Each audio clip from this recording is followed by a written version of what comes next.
Hi all and welcome to a special show this evening of the Truth, Honour and Integrity show. Tonight's all about the Kingdom of Manna and the Foundation. So we'll be covering a range of topics this evening and I hope you all enjoy it.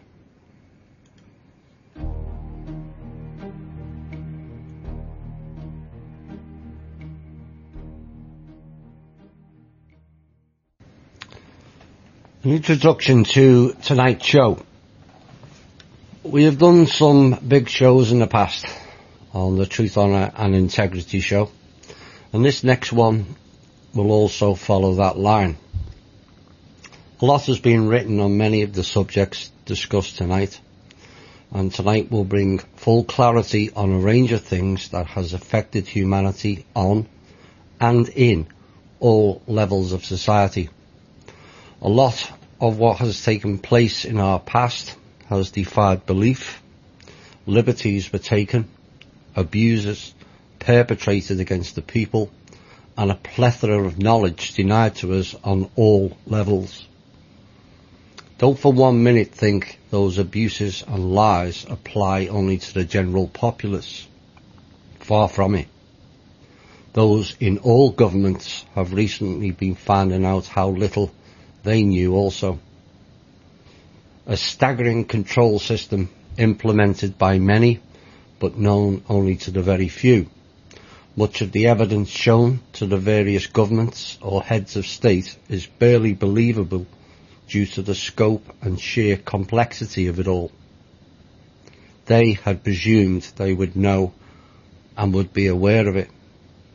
Just like we presume governments know everything and are aware, both assumptions are chronically wrong.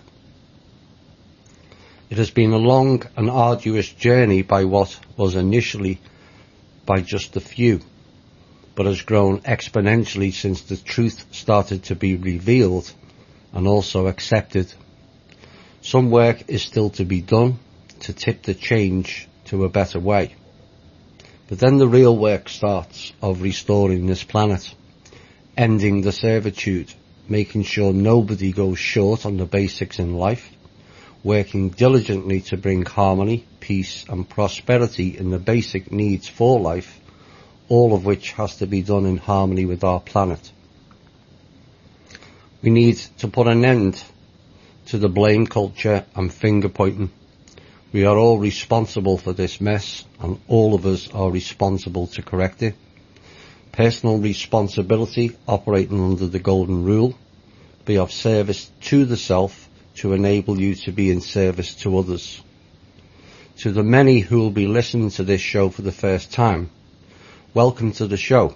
We are glad and grateful to have you here with us this evening. Hopefully you will all gain something out of it, and I hope you will all leave the show with a renewed vigour to correct the ways not conducive to humanity, to boldly step forward for your people, and to strive to be the real change we all desire and need. Time for us all to come together, and this song says it best.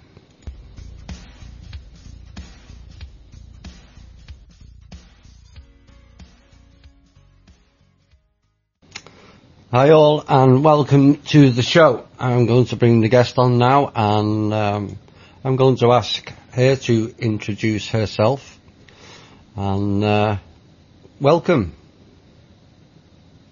Good evening, Thomas. How are you? I'm doing fine. How are you?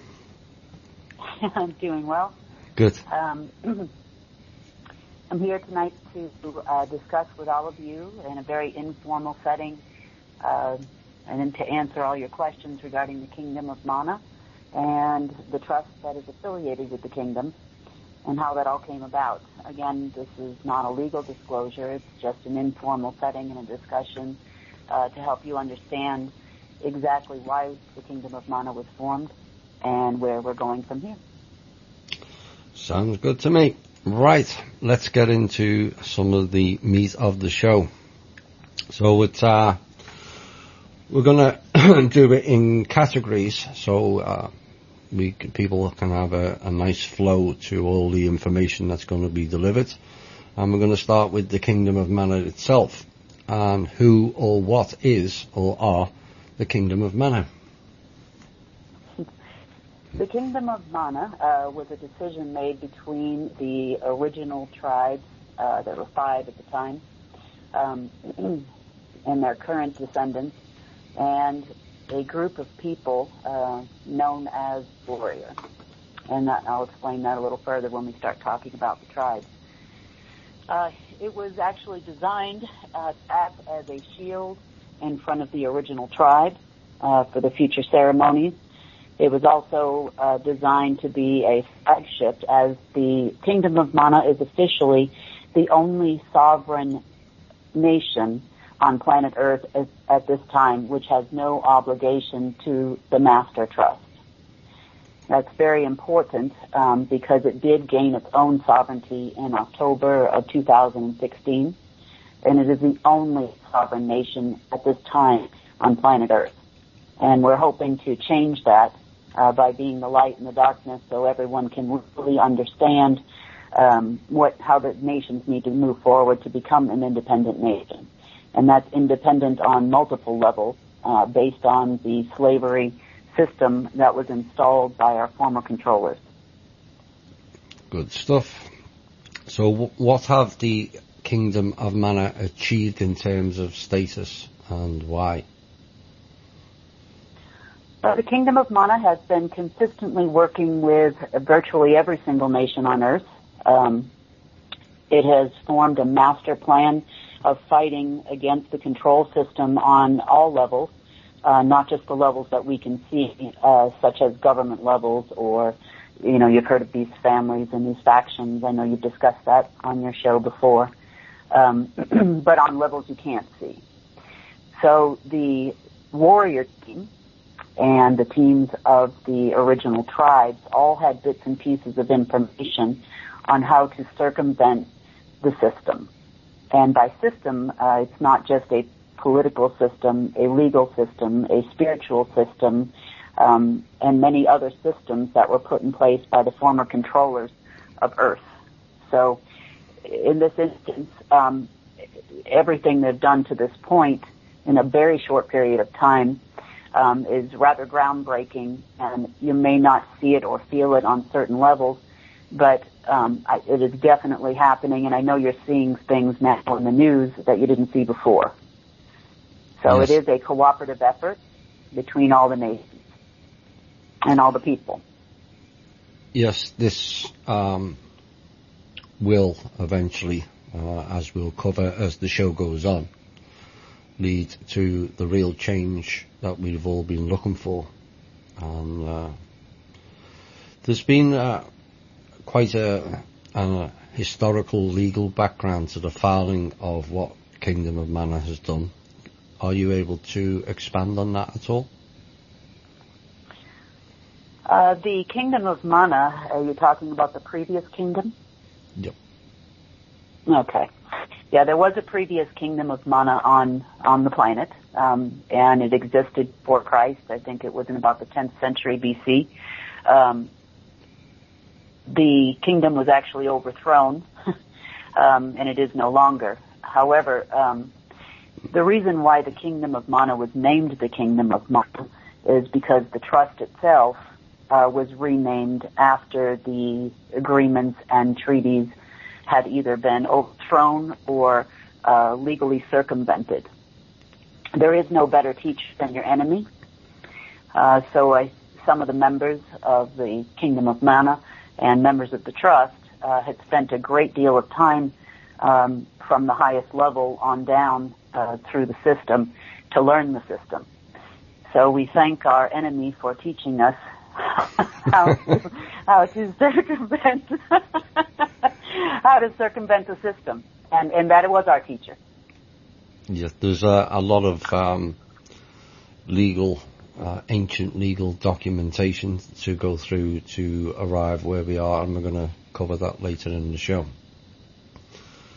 So, the Kingdom of Manna have done these filings and are now, as you said, the only real sovereign of this planet. what impact does Kingdom of Manna's blueprint have for the rest of the world, or can have for the rest of the world? The Kingdom of Manna is designed to be a teacher. Not an enemy, but a teacher. Right now we're having a significant impact on teaching the nations how to become a sovereign unto yourself. And there are several different structures which control what you call banking. Banking is not a safe. It is not a storage facility. It is a means by which water abuts land. So we can talk about admiralty law and whatnot, but the whole structure is basically a play on words. So the Kingdom of Manna and all its associates and its teams have figured out all of the legal loopholes dating back 16,000 years until today in order to assist all of humanity and all of the nations on being free.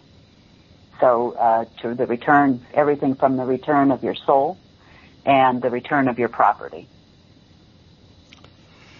Big stuff, big stuff. We'll probably be covering the soul aspect and some other details in a different show, but this is all to do with some of the legal aspects and some of the things that have been filed and how it's been done and who's helping who and who's not. And so there's, from what I know, and I hope you can elaborate on that, there's been what efforts have been done to show the rest of the world and the other countries how to do and follow what the Kingdom of Manna has done, and what has the response been in general from the other countries? The establishment of fear globally is still very much present. Yeah. And people are very confused, and some are catching on right away, and some are still learning the system. There's so many aspects of the system, it would boggle your mind, even as an awake person, a person that actually understands something is wrong. And, you've been doing this for most of your life, Thomas, and these people knew nothing about any of this. So it's a learning experience for everyone. It has been very well received. Some nations have been looking for ways to get out of the slavery system for a very long period of time. Therefore, they are a little bit more knowledgeable than others. And in other nations like the USA, it's been quite a struggle. They don't understand why the families, which is all they knew, are not funding the government anymore, or the money is barely trickling in. They don't understand why they're not doing the same things that they were doing before, and the things that they are doing are not working. They're not achieving the end result as promised. So we are well received pretty much everywhere at this moment in time, both on we consider the tribe level to be a government in a nation unto itself as well. So, the working relationship between all our groups has been very well received. It's been a fight. It's been a battle. For every positive we do, the families come in and perpetuate a negative. And, to somewhat the family's understanding of what is going on, again, we had spent several years with our teacher and to learn the system. And the families really didn't care about learning the system because they had their power positions, or so they thought. So the lies ran very deep, constantly. And deciphering between the lies and the truth was a very difficult process. And I don't think the family's level is ready to stand that. Yeah, I kind of mentioned in an opening piece in between the music about the lies that have been told on all levels, and how a lot of their plans, one of the favourite things our listeners like to hear when we describe certain things that the control system are trying to implement, is if failed. and largely a lot of their bigger plans, if not all of them, have now failed badly. And I hope, it must have been really difficult going and speaking with the successive governments all around the world, all of them, and trying to relay a system that in reality, and I've said this on the show many times, if you think you know the system of control, you don't. It's nothing like what's on the internet. It's mind-boggling in its scope and depth, and no one really has covered it or even scratched the surface of it. And it must have been difficult trying to get that across, because these people all think they're important, and so because they're important they know stuff, only to find out everything pretty much they've been told is a lie or a diversion from the truth. Is that what you found? That's definitely what we've personally found in dealing with the highest level. Yeah. And with the people on the internet, there is some bit of truth to everything. And, within everything, within the systems, there are parties that do put out some truth, and they do that in order to send messages to our groups from the inside out. And sometimes it's to send a message to the people in a way that they'll actually understand. And I do have to applaud all of those who are fighting. I just wish in some way that we could get everybody to start swinging the same bat, and really understand that there is right and there is no wrong. Again, we're all learning. And we've spent a lot of years learning as well. And, to the tune of, I know that they were continuously stealing from the trust until a few years ago, by lying, of course. Yeah. So, everyone is learning. This is a new experience for everyone. Everybody has little bits and pieces which make up a whole. And if the 8 billion people on planet Earth were all swinging the same bat and working together, there would be no more control system within days. Yeah. But that's not the case right now. So, we do have a few million people working together with us, and if they are a team, and there is no one person that is more important than another. We are all equal, and we are all students. So we appreciate, yourself, Thomas, and all of the other people out there that are trying to help fix the system. Yeah. So, what will the impact be globally if most, if not all, of the countries followed the Kingdom of Manna blueprint that's been set forward? Well, the trust, which is part of the decision making and the implementation of the Kingdom of Manna, the trust had decided when it went under new management to rename the trust in totality as the Manna Trust, as you put on your site. So the impact globally, now that the trust is under different management, is actually to destroy the trust. So the trust currently has the central control power of sovereignty virtually over every single nation on earth and every person on earth and every soul on earth. And the new management of the trust is trying to break that entire system down. And it does have the legal authority, thanks to our teachers, to actually do that. So once the blueprint is actually followed, each nation will become a nation unto itself, each person a person unto itself. And even though you still may be a citizen of, for example, the United States or any other nation, you are still a person unto yourself with a living soul, and no longer behooven to a centralized controlling point. So that basically ends the capital letters "We are dead people" at 7 nonsense that was being perpetrated for 400 years, is it? Yes, it was since, I think, 1666, and there are three different sections of the Cest-QV estate. Now, each nation is called a state because it is actually an estate under Cest-QV.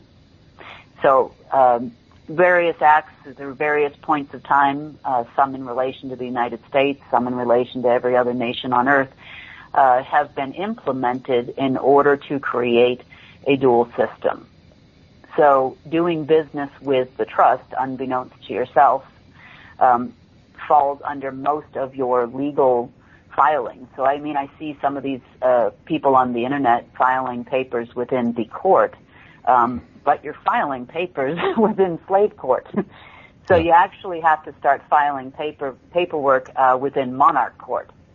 And a monarch is simply, by definition, in court, in monarch court, is by definition a person that actually owns their own soul, a sovereign unto yourself. And so there were very few people on granted monarchy since, in over 1,000 years. So now there are many others there, including one of the things that the Kingdom of Manna has recently done. It is actually filed on behalf of all heads of state that during their term they are actually a monarch or a royal monarch over the state. So they actually can now sign for the sovereignty of the state. So it no longer is an estate. It becomes its own state nation. Sounds good to me. Now, some of the concerns, because, there's been a mistrust of royals and all these titles and whatnot, and some of the concerns of some of the members to do with Kingdom of Manna is surrounding the titles, particularly to do with Jesper. Can you address what that really means? Because it's not what people think. Well, Jesper himself has been recognized as the warrior, which we'll get into a little bit later. So Jesper is on the front lines fighting against the system. Jesper is, if you notice his title, it's actually Grand Master Knight. So he is a knight, or a Grand Master Knight, which in the days of old was actually the party who would lead the troops to war, or would lead all the other knights. The only king on planet Earth, as it always was actually God, or source, or creator. It was never any other being in the days of old. So that is why Jesper holds the title as Grand Master Knight. It does show that he is a royal monarch, which means that he has the right to rule over other monarchs, although they are monarchs unto themselves. Does that make sense? Yeah. But from what I understand, the Kingdom of Manna is not going to be the dominant, new boss, same as the old boss. It's going to share the sovereignty out. Is that how have I understood that correctly? Well, the Kingdom of Manna's goal, again, Jesper being the front warrior and the trust being behind him, and the trust is behind him because the trust needed a defender. So the kingdom became the knight unto itself, and the trust is actually the holder of the assets. So the kingdom doesn't actually hold assets. The kingdom's job is to purely defend the trust and go out onto the front lines and assist the other nations in restoring their sovereignty. So can the Kingdom of Manna restore sovereignty of a nation? No, it can't, but the trust does. So the Kingdom of Manna does the diplomatic communications to all the nations because it is a nation unto itself. So it is currently distributing the paperwork. It's explaining why this is necessary to be done, which starts breaking down the corporate level structures going on through all the way down to the central banks of governments, through the faction levels, through the family levels and master levels and D levels and C levels of control. So, yeah. So it's actually an attempt to restore states instead of them being estates of a third-party crown corporation. Good stuff.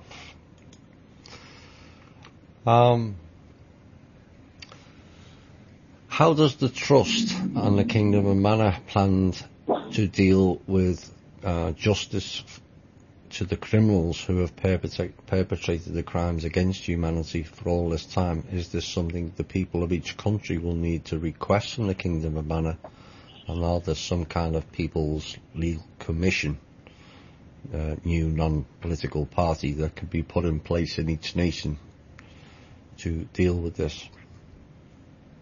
Well, the Kingdom of Manna is establishing embassies, and we do have agreements from about 144 different nations to establish embassies and or sovereign ground in some places in protection of either assets or of people. So the Kingdom of Manna is forming its own alliances and, of course, will come to the aid of its allies. However, the Kingdom of Manna is a sovereign unto itself. And under the original sovereign rules, the kingdom cannot be an aggressor. It can only be a defender. Otherwise, it loses its sovereignty under monarch law. So this is something that every nation eventually will need to adhere to. But if it would like to keep its sovereignty, or at least gain it and keep it, I guess, we are helping define the infiltration in nations. And we are assisting the nations in understanding the control system. But again, it took us years to figure it out, with the help of almost 2 million people. So, we're also distributing information. We're putting together booklets so the nations can actually understand the control system should they choose to leave it. So in the case of criminals, we have pointed out to several nations that these parties have forfeited their sovereignty and they are not monarchs. They are now part of the slave system themselves, and they are subject to the laws of the nation to which they are citizens. There is no sovereignty that would give you global immunity against the law of the nation. So if you commit treason in the United States, then you are tried for treason. They claim right now that they are the owners of Crown Corporation. Crown Corporation is what happened when they bankrupted the Bank of England and the Crown, the actual Queen of England, now the Queen, but in 1814 when they did it, there wasn't a Queen. They took over the entire Crown Corporation, hence privatizing the actual trust or the SESQV estate. So all estates formed underneath the Crown Corporation, they're claiming to actually own, which is why they are claiming to be the royal monarchs of Europe and the United States and other nations. However, that is not the case. Crown Corporation at the time was a subsidiary of the trust, which is now known as Manna World Holding Trust. It was never a controlling factor, and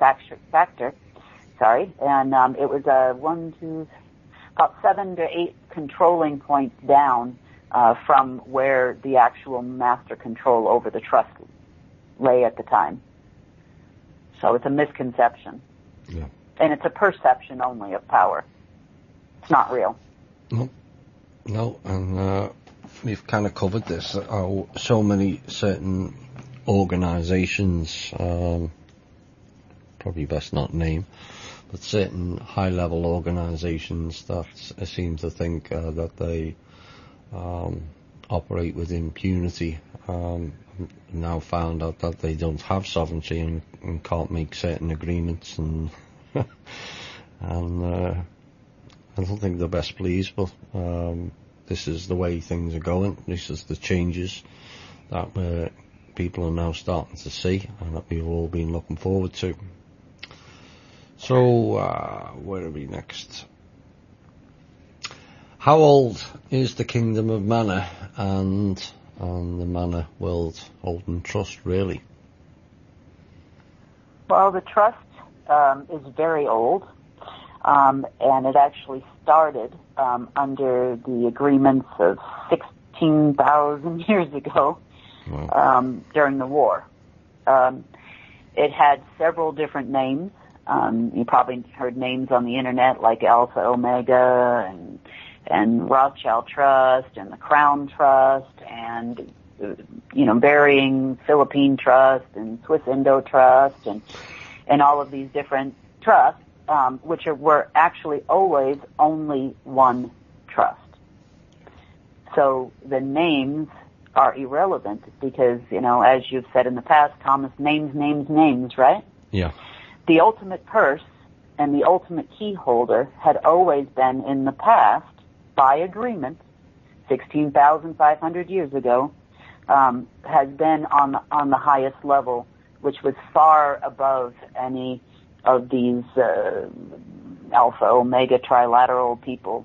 I mean, they're very far down the bottom. If I were to write all the names on a sheet of paper, the paper would probably be 6 foot long, and you'd start getting to the trilaterals and the Swiss Indos and those people probably somewhere about 4 inches from the bottom. Yep. How is it that the tribes, who are so inextricably woven into its origins with the trust or classroom accounts and systems, forgot such an important piece of the prophecies, such as the Kingdom of Manna or the World Holding Trust, in all their dance and celebrations leading up to 2012 and beyond? How come the tribe missed it? Well, let me define tribe for you. When I use the term tribe, I'm actually using groups of people who existed on planet Earth 16,000 years ago. So there were 5 main groups at the time. Some say 7, and we all concur with about 5. And each one of the original groups has its own structure. So you have, like in certain areas of the world, they call them the shamans. And these are the parties that relay the information directly from source to the tribal leaders. Right. Now, and it would probably boggle your mind to know that tribe has nothing to do with Indian tribe. Yep. Tribe has to do with the original people who were here at that time and their current descendants. Yep. So it's not quite like everybody portrays it to be, although we have, of course, respect for all the tribal nations, just as we have respect for all of the nations in the world. They did not forget the tribe who was present at the time of the original agreement was the one most in contact with the warring groups, as I understand it. And they had known of these groups for quite a long time, and there was a lot of trading done between these groups. And then 2 of the other groups started warring, to the point where the other tribe had not enough technology to stop the war as a third entity, but as one of the parties most present, at the time. Yeah. So the agreement was made in order to keep the peace and keep all their people from dying. Yeah. That's basically what ended up happening at that time.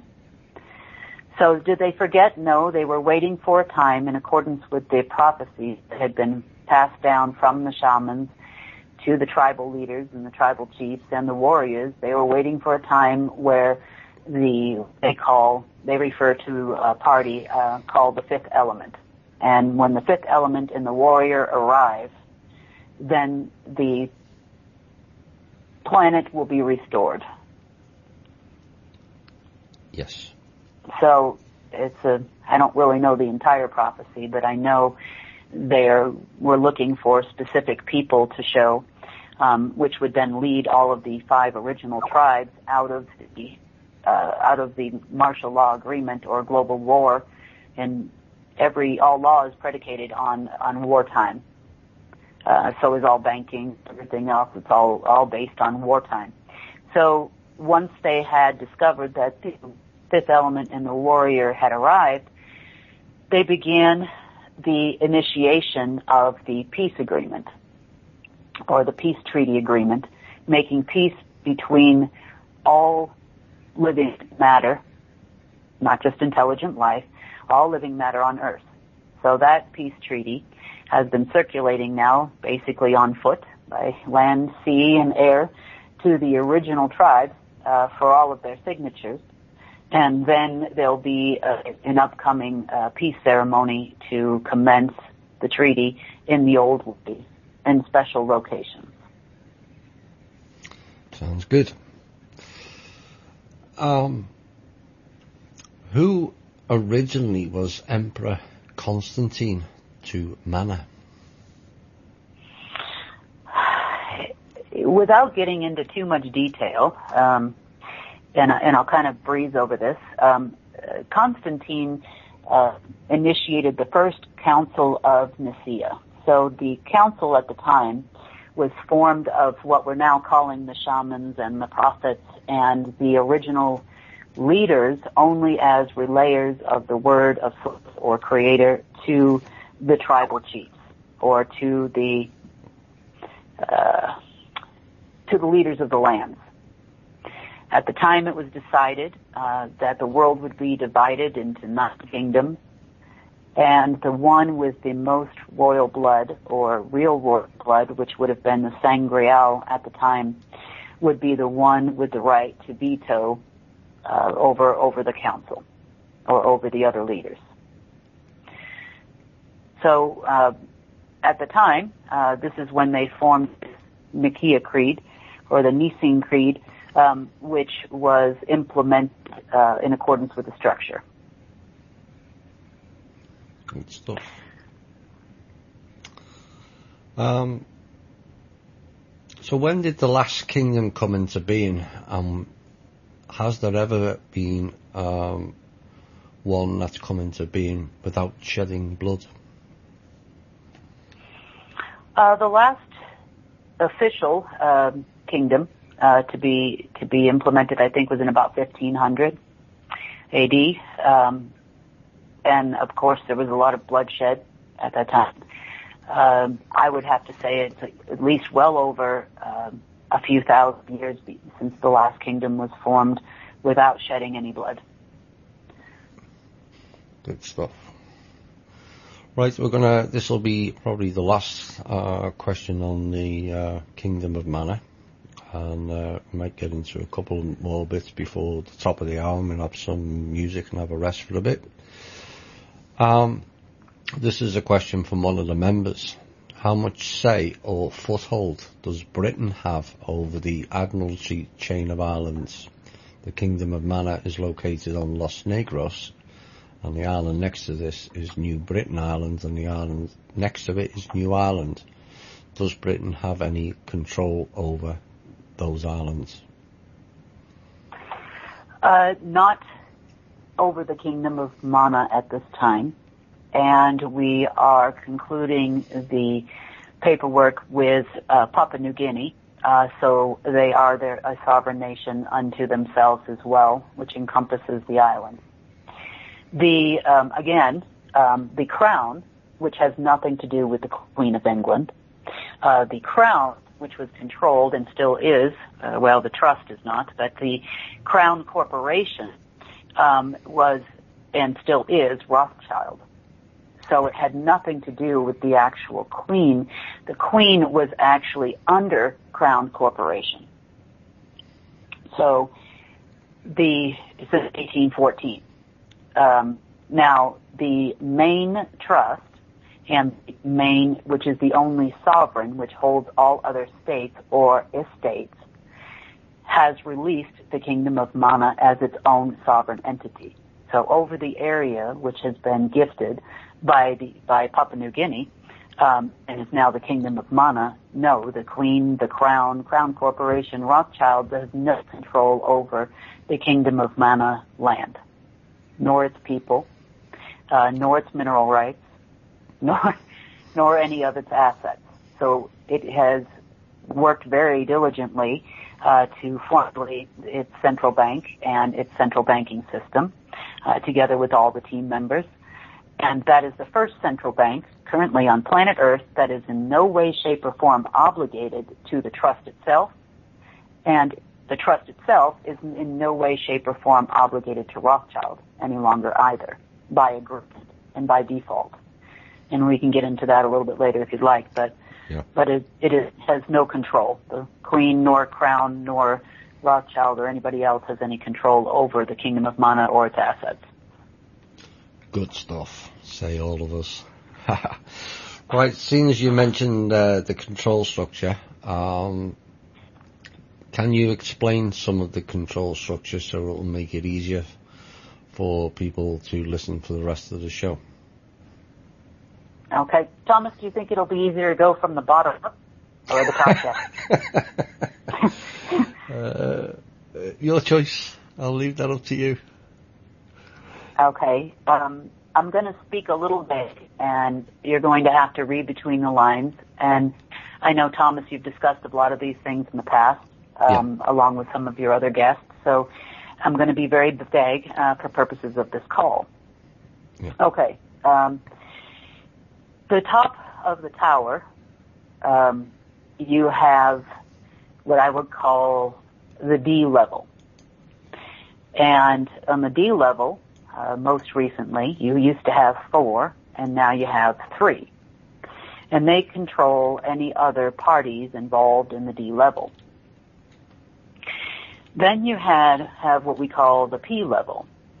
And the P level would take orders from the D level, which was up top, and relay those orders to its lower level, called the C level. As we go down the food chain here, the C level was responsible for legal jargon, black magic, anything intertwining that had to do with souls and selling of souls, collecting of souls, and the more important agreements which the D level had made with a gentleman by the name of Mr. L.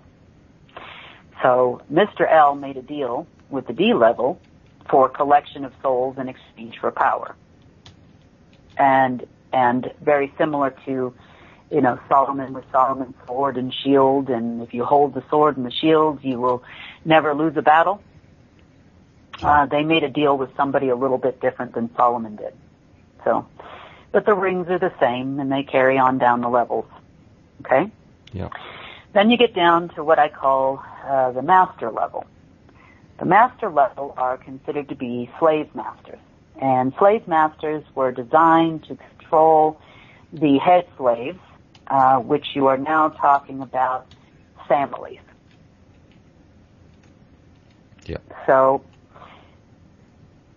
to go back up a little bit to D level, P level, and even potentially C level, there were many groups of people, and let's call them the others. So the other people up there were actually also slave level, but the master slave level was designed to control people. Yeah. So humanity, and essentially. So they formed these groups of people called the families. And then you get to families and factions of families and other head slaves.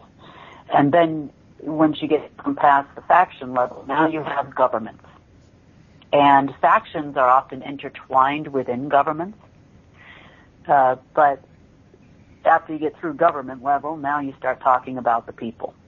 Yeah. So as you can see, there was a large sheet I showed you, Thomas, that was so long and had so many names, and you didn't even start getting to government until you were within the last couple of inches of the page. Absolutely. So each area has about 12 points.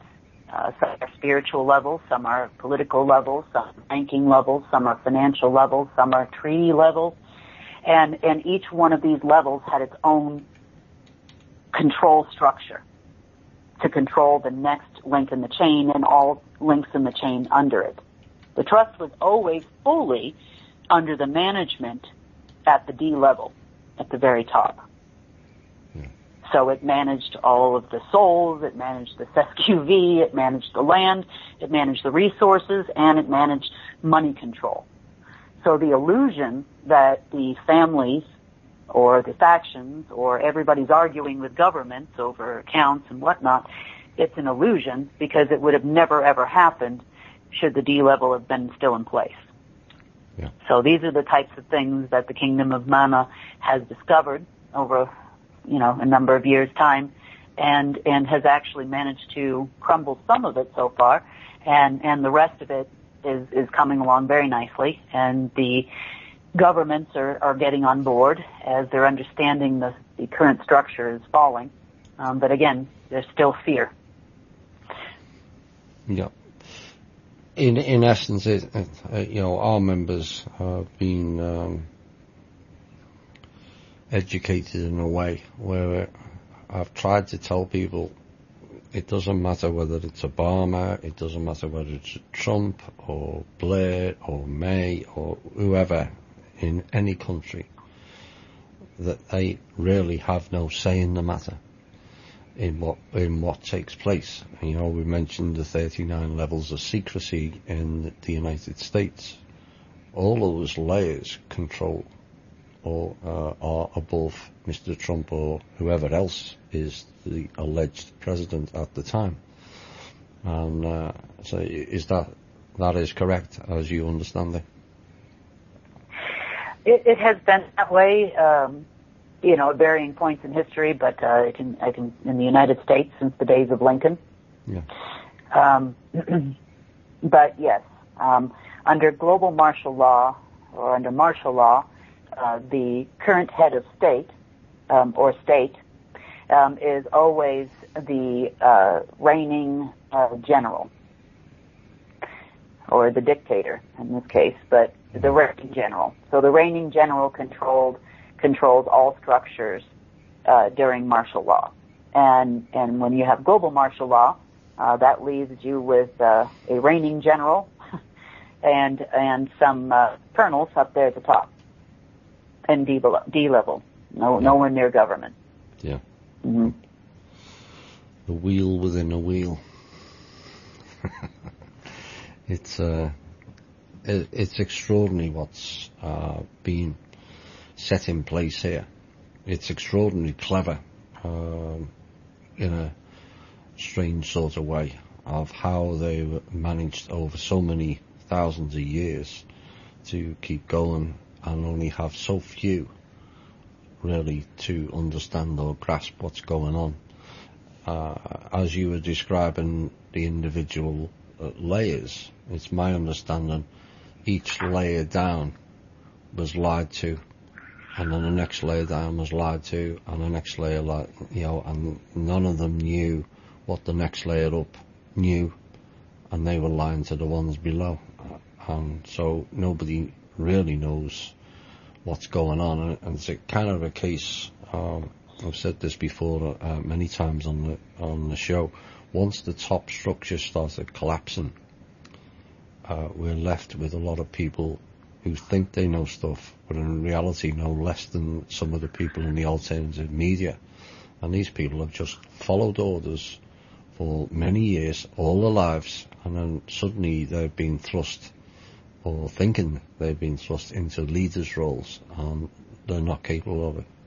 And this has helped us in many ways. The fact that the Illuminati broke up into the factions, and people wanting the various factions suddenly think that they can control the planet, when in reality that will fracture and fracture and fracture, and then what will be left, in my opinion, is a few people who are not in control of their faculties or senses, and they just seem to think that they own everything, when in reality they own nothing.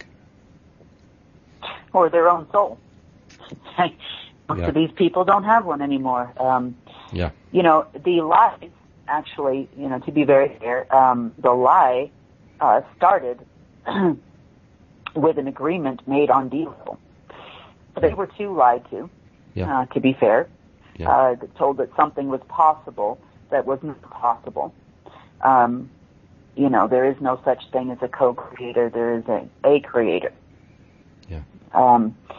And I'm going to give you a little bit of clue into that. But the further down the line, you know, the major agreement, not so much on D level, but going back down the chain here to family level and master level, ended end of 2012, December 23rd. I think you remember the whole world was supposed to end.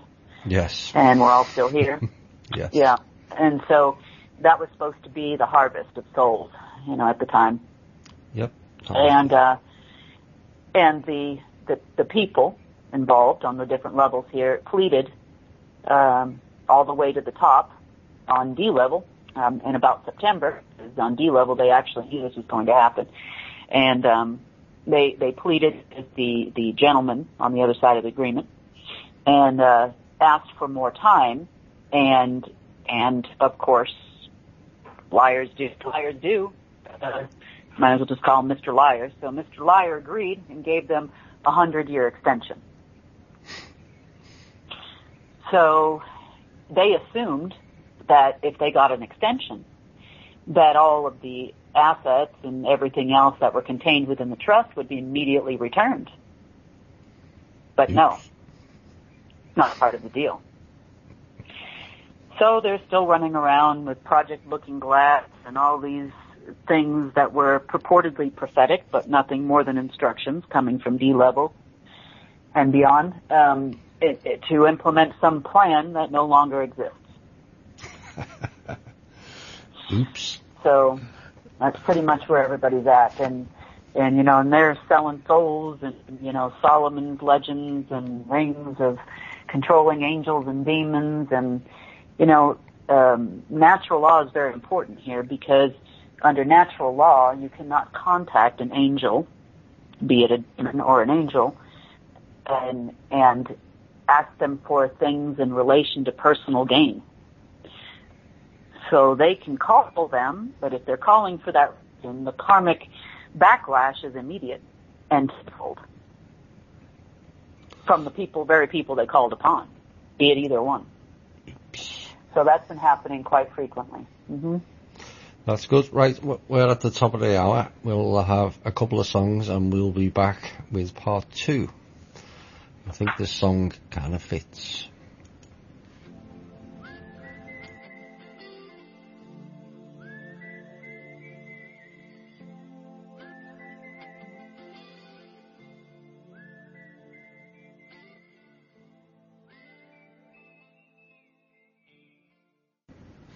Hi all and welcome back to the second part of tonight's show.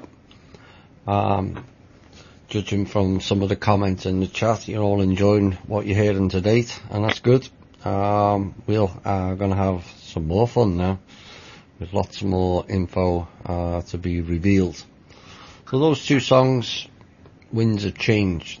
The winds of change are blowing through this planet at a rapid pace. I know lots of people, or some people, think, oh, nothing's happening, but everything's happening. It's just that a lot of it is remaining behind closed doors for various reasons.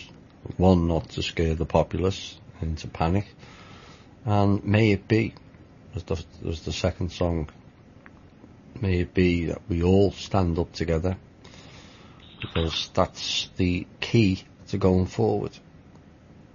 No more division.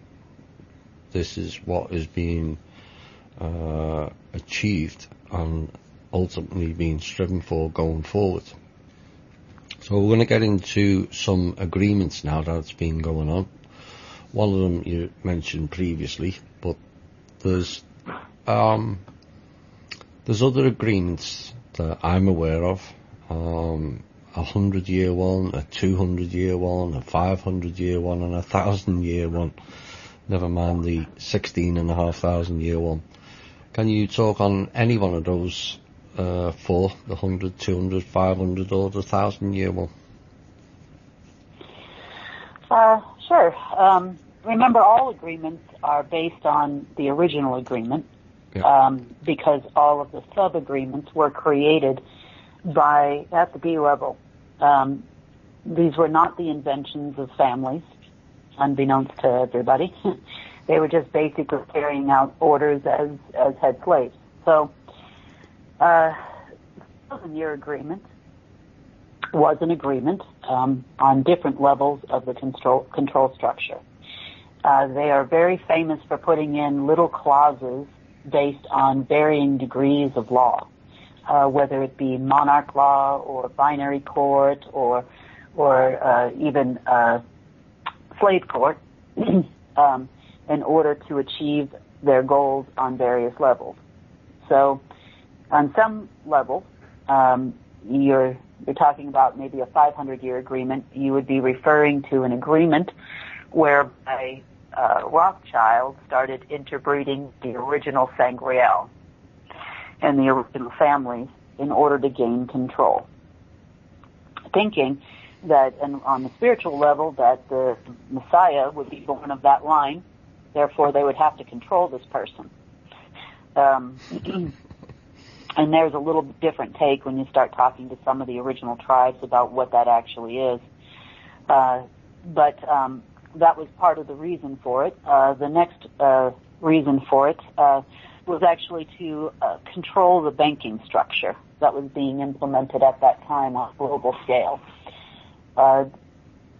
This agreement expired on September 5th, 2012, hence the request for a renewal as high as the B level.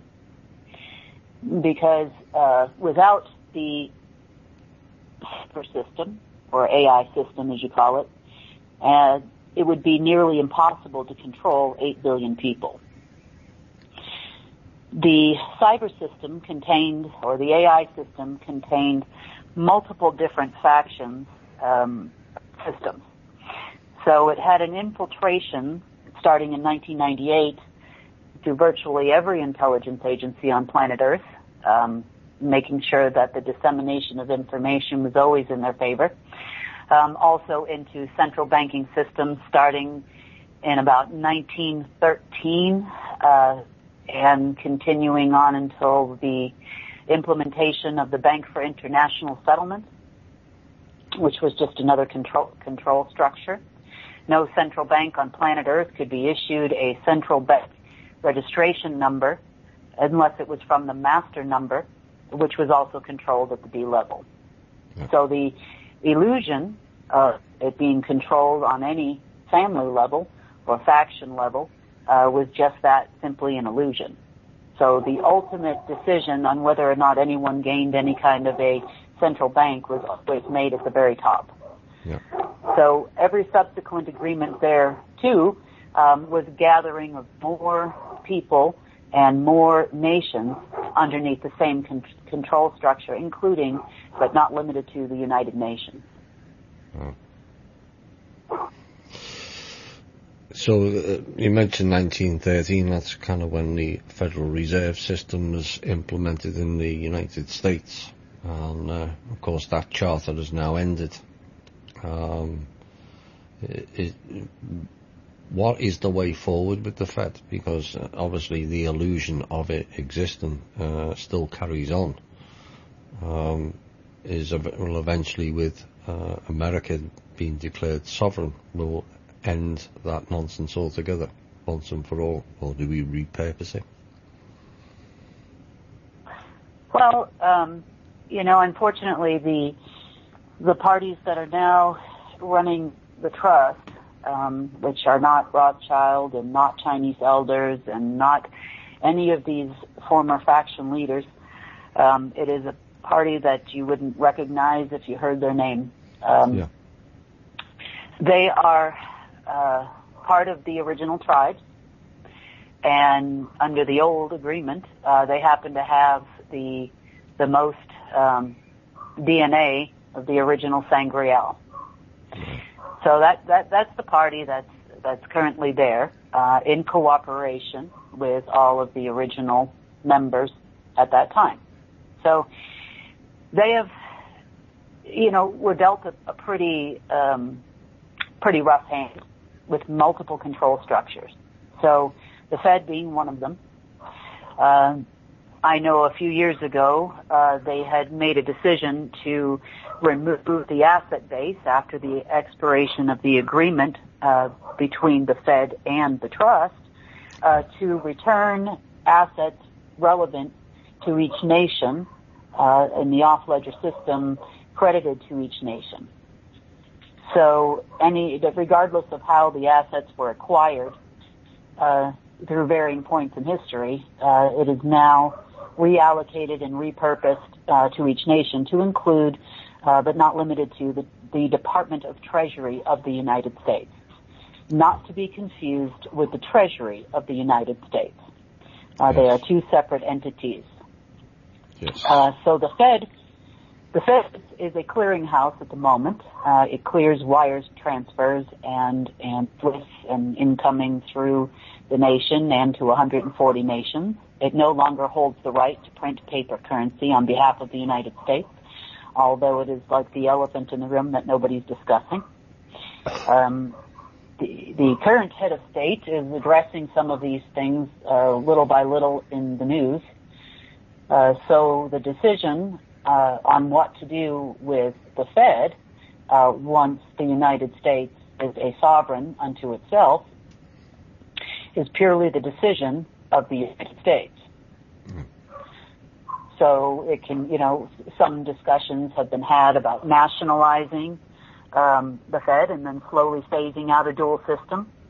But, that's ultimately the decision of the citizens of the United States and its current reigning monarch, which is no longer Rothschild or the Crown. Crown Corporation being Rothschild. Something that was mentioned previously, I'd like you to touch on. There was liens against the trust that was then loaned to countries, as I understand it, which should have been interest-bearing, for want of a better term, where the countries should have received benefits from it rather than debts. Can you discuss any of that? Sure. In the agreements with the trust, the slave masters, which again are way down the food chain's job, was actually to collect and control resources of the whole planet on behalf of their master on the D level. So that was their exclusive job. So by using political control, financial controls, various legal jargon, over the years they had basically tied up almost all of the in-ground resources on behalf of the D level.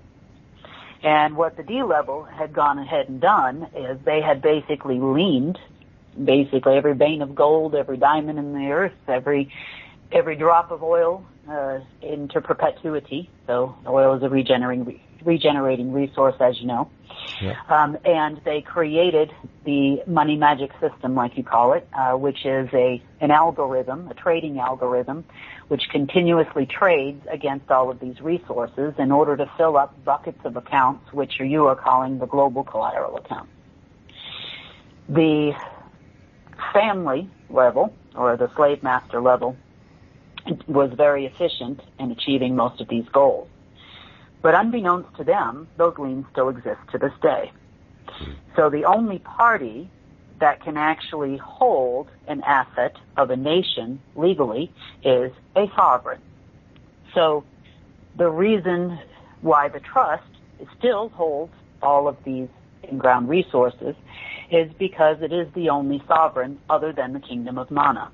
And the Kingdom of Manna has zero intention of conquering any other nation for its resources.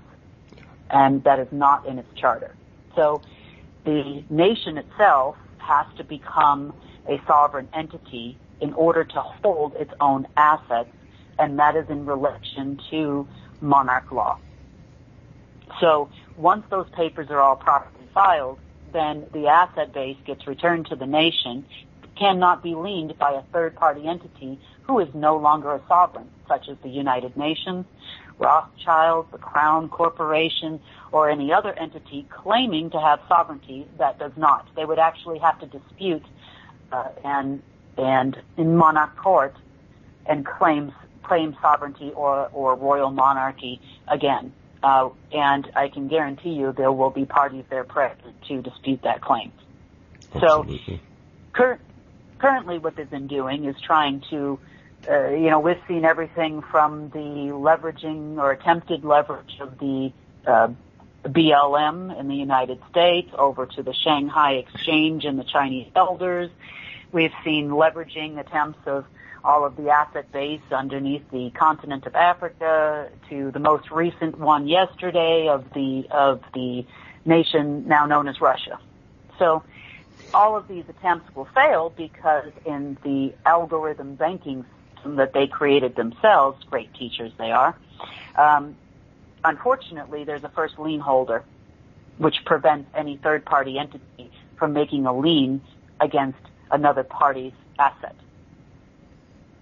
So, as the ultimate reigning sovereign, we have a different goal than our predecessors did. So we're basically blocking that and letting them know that they have spent all this money over all these years, conquering nations and doing, feeding war machines and doing all these things. So until those liens are paid back, we're not interested in participating in a third-party sovereign, which is questionable, entity leaning another sovereign entity, which is still a sub-sovereign. Both of them were sub-sovereign asset. So we're not doing that anymore. So until they can pay back astronomical numbers of currency, it's rejected every time in the banking system. So they're having a lot of trouble understanding why their corporation central banks are no longer able to sign off on resources of their nations. And they've had meetings and bribes were promised and given and whatnot, and it's not happening anymore. And they don't really understand why, because they didn't create the system. The D level created the system. Yep. And this is what backs up what I said earlier, how nobody, once the further you go down the chain, nobody understands the system and why they failed ultimately. And I think I worked out the one of the liens is 27 years global GDP. So that's just one of them. And so they're in trouble and they're not going to get out of it. We've mentioned briefly about the 16,500 year global treaty that was recently voided. Any updates on that at all? They are in the final stages right now of that treaty passing through all of the appropriate hands that it needs to pass through. These parties with knowledge of that agreement that were present, their ancestors were present at that time, and it should be completed shortly, I think, within the next month. It's been circulating the globe since the 6th of August, 2016. You have to remember some of these people live in very remote locations, yeah. And due to breaches of cybersecurity and many other things that they've created in their control systems, all of this has to be done on foot. Yeah. It has to be hand-to-hand deliveries. There has to be, in the old way, thumbprints and whatnot, which is that agreement. Now, in a previous show to do with this particular agreement that was voided, there was mention about things particularly to do with a kangaroo skin and something to do with a staff or a stick that was involved with that particular agreement. Can you elaborate any further on that? Sure. The the agreement was at that time on a kangaroo skin by the party that was most closely involved with the two warring groups. And it was an attempt to create no more blood loss or bloodshed on planet Earth. So it wasn't necessarily a peace agreement, but both parties had agreed at that time to have control over various areas. And of course they were lied to too, you know. Yeah. There were non-disclosed parts of that agreement and implied consent. So the stick that you're referring to was part of the ceremony. So in the days of old, at that time, they believed that certain places on Earth were holy places, or places that were like what you would say were the portals to heaven. And the agreement was sealed in song and dance and frequency. And the stick itself was representation of bringing the heavens to the earth in the old prophetic way. So the undoing of the agreement, the descendants of these folks will be present at this location, same location, and the same process will be repeated, this time with a member of each one, a descendant, I should say, of each one of the original tribes that were present at that time. So, again, in the tribal prophecy, the tribes believe they have identified the party they call the fifth element, or the one closest to source, which apparently is something that pops up every 2,000 years or so. There's an opportunity to do this, and the warrior pops up at the same time. So shall they find each other, and shall they work towards the peace of planet Earth, then the ceremony will commence with all of the original members present, and each representation of all life existing on planet Earth. So some of the tribal members will be there, for example, to dance and sing on behalf of grass. You know, we will make peace in accordance with natural law in nature.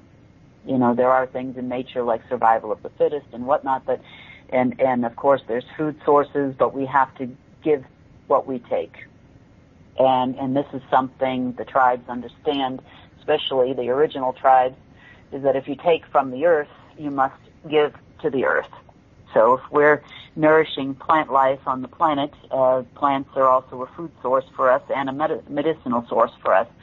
So we must give as much as we take. We only take what you need and we leave the rest. Yeah. So all of these representations will be there at the ceremony, making peace under natural law. You know, I guess you would say what they consider to be in a place where they're closest to heaven. Will the people of Kingdom of Manna be part of that ceremony? And all our team members will be there as well. Good stuff. All right. I'm going to cover some things that are related more to the people. I call this the people issues. And the first thing I want you to address is there's many people in the alternative community who think this is this freedom and obtaining our sovereignty and a whole heap of other things, taking back our souls, never mind anything else, is largely played out on the internet like it's some sort of virtual reality game. But our team has faced some serious issues recently, with the team being fired at, issued death threats permanently from prominent entities in this country and beyond, and also abduction attempts. Can you address some of that, please? I understand, a lot of members of the alternative community know that there's something wrong.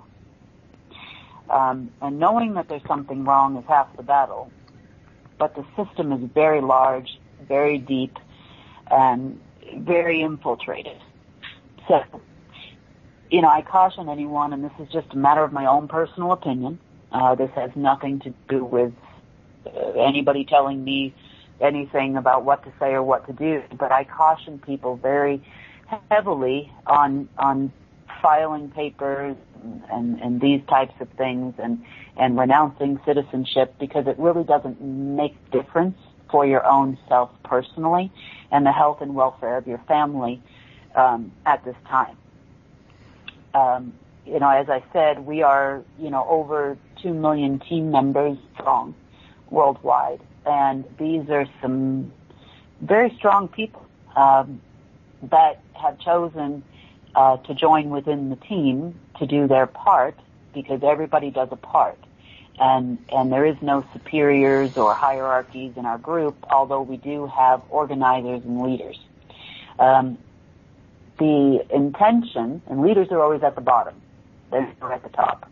The proper leader empowers their people, and not the other way around. But I caution people against acting in this way, just only because, for example, we had some team members that were in a location, and due to the Paris Treaty, the Control Treaty, there is one clause in the hundreds of pages within that treaty which does not go into effect until 2020. I want to make that very clear for anybody listening on the phone. That agreement does not go into effect until 2020. But regardless, UN had claimed control over all in-ground resources of every nation that had signed that agreement. Well, first of all, the UN is not a sovereign. They were only ever a sub-sovereign underneath the main sovereign, which was always controlled on the level. The families are under the impression that they control the UN, which they pretty much do. So how does that affect the nations? Well, it really doesn't when you look at the larger picture that we've been discussing today. So the UN is a wonderful meeting place which cannot sign a treaty because a treaty takes place between two sovereigns. So the fact that when they initiated the Paris Treaty was long after the UN had lost its sovereignty, because the main sovereign dissolved that, I'm not really sure why they're signing a treaty at all. So they can be a keeper of records and a meeting place for nations, but legally that treaty is not enforceable. Nonetheless, this group of people happened to go into a particular area of the world where there were assets, in-ground assets, and within minutes the United Nations vehicles started rolling in their direction with kill orders to kill all occupants of the vehicle that was sitting in the wrong land. And when questioned about it, because of course the authorities of this particular nation came and defended its citizens who were there, who hadn't a clue that any of this was taking place, when questioned by the local authorities, they basically had stated that the UN has the right to defend its own land. So these little sub-centers of UN started popping up right about the time they started initiating the signing of the Paris Climate Control Treaty. Now, irrespective of a signed agreement, which is not a treaty, irrespective of the nations that signed that agreement, still the main sovereign trust holds all of the liens on the in-ground resources that were already collected by the slave masters. Do the families understand this? Obviously not, because they're making an attempt to collect the same resources they already collected in days past given that probably not in their lifetime. But you can't lien something that's already liened for the benefit of a sovereign that doesn't exist. So, fortunately enough, these people survived, but this is just one incident. I know of other team members that have had some high orders of people. I think, Thomas, you call Anne. Yeah. And Anne has sent out kill orders on many people. You're right to see some of the stuff you've said on previous shows about them appointing Pindar after Pindar after Pindar, and you can see that doesn't even come into effect until after you pass slave master level down there at the bottom, and they don't really understand why they don't have access to assets, or they don't understand what's happening. And so Anne was promised she would be the Queen of the USA, and this was appointed by Pindar, and obviously none of that's happening. So apparently Anne went on a vengeance, out with a vengeance to find the people responsible for that not happening, thinking that would help, and demanding that this person or these people give some assets to Anne and her counterparties all over the world. There was supposed to be a new Russian Tsar and a new different factions around the world. There's a lot of, 2 million people is a lot of people, and there's a lot of protection around these people now, and that's due mainly to the Kingdom of Manna and to the warrior and to the Grand Knight that orchestrates security for all of the people involved, including the party with the trust. So this is not an internet thing. Nobody's filing papers on the internet, and people are traveling constantly all over the world. They have very high security. It's a constant battle. I know there's kind of a running joke amongst the team members as to who had the most contracts out on their life. I think the winner right now is 1,089 contracts. And luckily, we haven't lost a team member yet, although we've had some team members that have been shot at. We did have some people recovering from bullet injuries. I know that some of the others were beaten, not to mention threats on their families. We've had to move a lot of people into hiding. Everybody sits there and talks about, 2 weeks and green lights, and we're going in and we're doing all these things, and we're access your accounts here and there, but nobody's taking any accountability to what actually is really happening. Yeah. So if what we were doing wasn't so right, we wouldn't be having so much attention from all those that are wrong. Yeah. So my main concern is for the safety of the members and safety of the people. Yeah. They shouldn't have to be a part of it, just because somebody tells them to file some papers. Yeah. Well, the thing I want to reiterate is, people always, I suppose it's part of the Western society where everything's got to happen yesterday. And you must understand, I hope this show and some of our previous shows gives you a level of understanding of what we're dealing with here, and shows a bit more patience, because you're not the ones that are being shot at or looking over your shoulder on a daily basis. It's not fun, but somebody has to do it. And thankfully we've got many people who have had the courage to stand up and go, enough's enough, we're going to actually do something about it. And so I hope the listeners to this show have a bit more patience going forward. We're rather close to many things, but the safety of the people is the most important thing.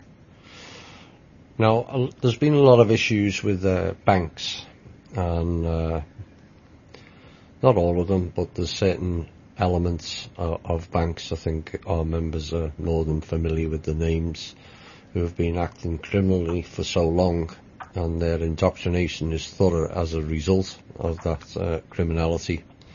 And many of them have committed crimes against the people in managerial roles that they are unaware of. It's the same thing again, the compartmentalisation.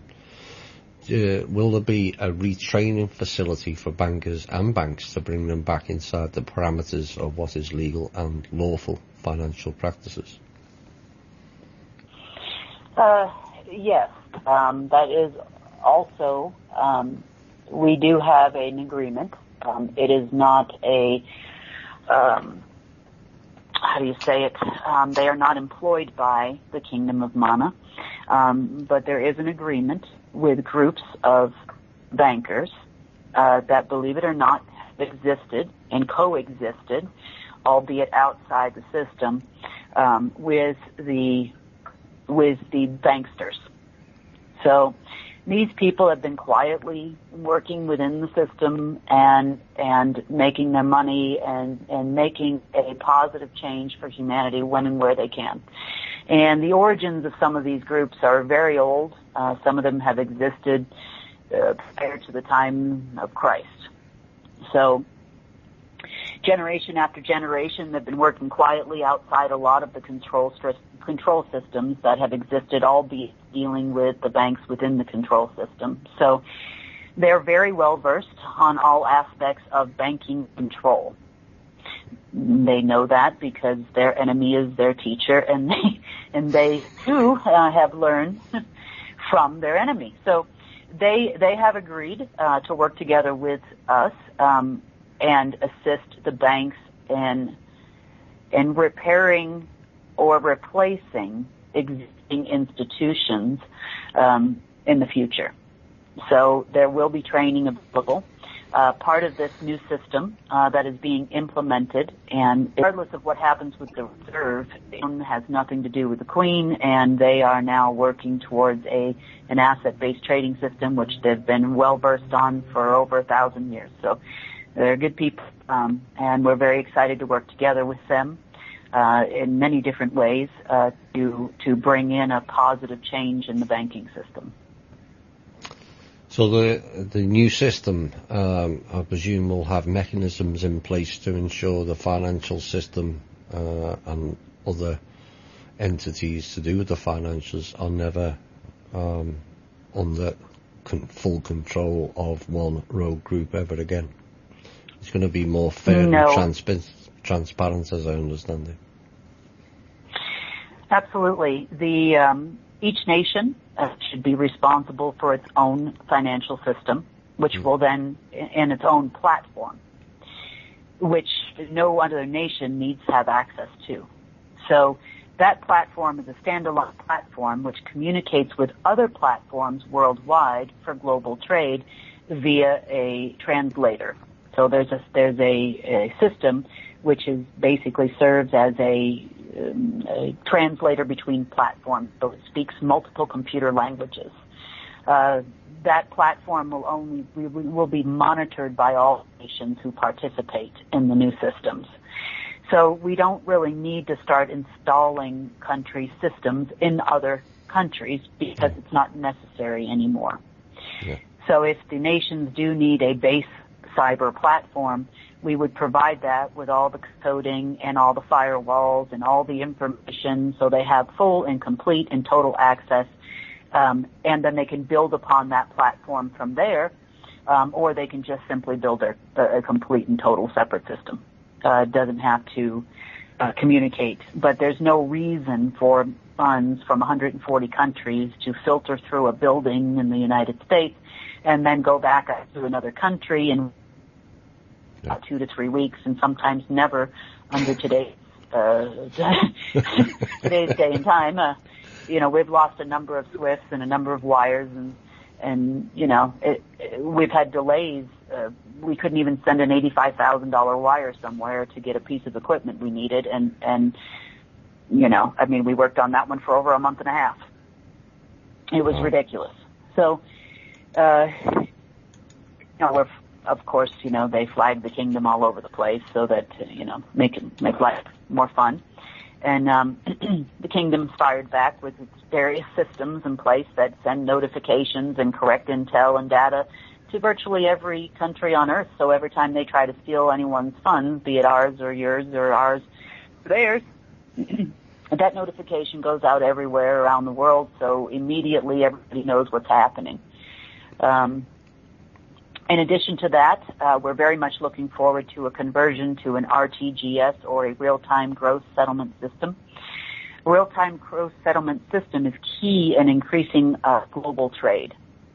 So in order to release new funds into the banking system, meaning off-ledger funds into on-ledger funds, or the use of allocation numbers, you must increase the demand for those funds. So you have to increase the GDP of the nations in order to increase the amount of flow of funds within a system. Yeah. And money must continuously flow. So for example, the People's Club is one of those avenues, which is direct to the people. But on a larger scale, being able to settle out on goods and services bought and sold between parties even within the United States, or even, from the United States to China, or vice versa, will actually dramatically increase each company's ability to produce its goods. So if you got paid for your goods, the second that they're delivered, then you can order more of your components or parts or raw materials you need to produce your goods immediately without any lag time. Therefore, there's no lines of credit or debts associated with that, and companies are able to produce at a much more rapid rate at that point. So, as we're talking about money kind of goes, or should do, goes through 6 phases, and that has kind of been blocked. Can you explain that and how it can be redeemed? Well, money itself is designed to flow. So money being held in large accounts somewhere by some guy saying, I have X amount, doesn't really do anything for the global GDP or the average everyday person. So if you have an issuance of a new allocation of, for example, United States dollars, and those United States dollars go to a company who is building a supermarket. Now, that's one exchange of funds right there. Then the supermarket has to buy steel and cement and drywall and hire contractors to build the supermarket itself. So that's another exchange. Then the supermarket is going to buy food and whatnot to stock its shelves. So some of that money goes out to trucking companies or train companies or plane companies to source in that food for the supermarket. We have another exchange. And then you have the workers who just work to build the supermarket or any other project, then spending that money to buy in the supermarket to buy food for their family. You have another exchange. So what the old control system tried to do was to control every aspect of all exchanges. So they considered all people slaves, so they would control the end worker's pay, for example. Then, of course, you have the IRS, and then you have the control over all food sources and of all medical sources and the baby powder you had to purchase and the diaper company and then everything that went into that, and the steel market and the bridge making market. And so every single time a dollar would flow out, they would collect funds against that dollar. And that is where we have an issue, because they even claim that the end user, so you as the average everyday citizen who is building a savings account, they claim ownership over that via their banking system control mechanism. So as you could see, like a few weeks ago with this, we've experienced a number of banking outages worldwide. In Australia, it was Westpac. In the United States, it was J.P. Morgan. We also had an experience with Bank of America. And what the family level was doing is they had made an attempt to leverage every dime. Doesn't matter if it was your Uncle Joe's account or your child's savings account, every dime that was in, for example, Bank of America or Westpac Bank, and try to leverage that out in another currency somewhere, and then they were going to return back the base asset. Well, they got declined everywhere they went, and not understanding, of course, how money actually works.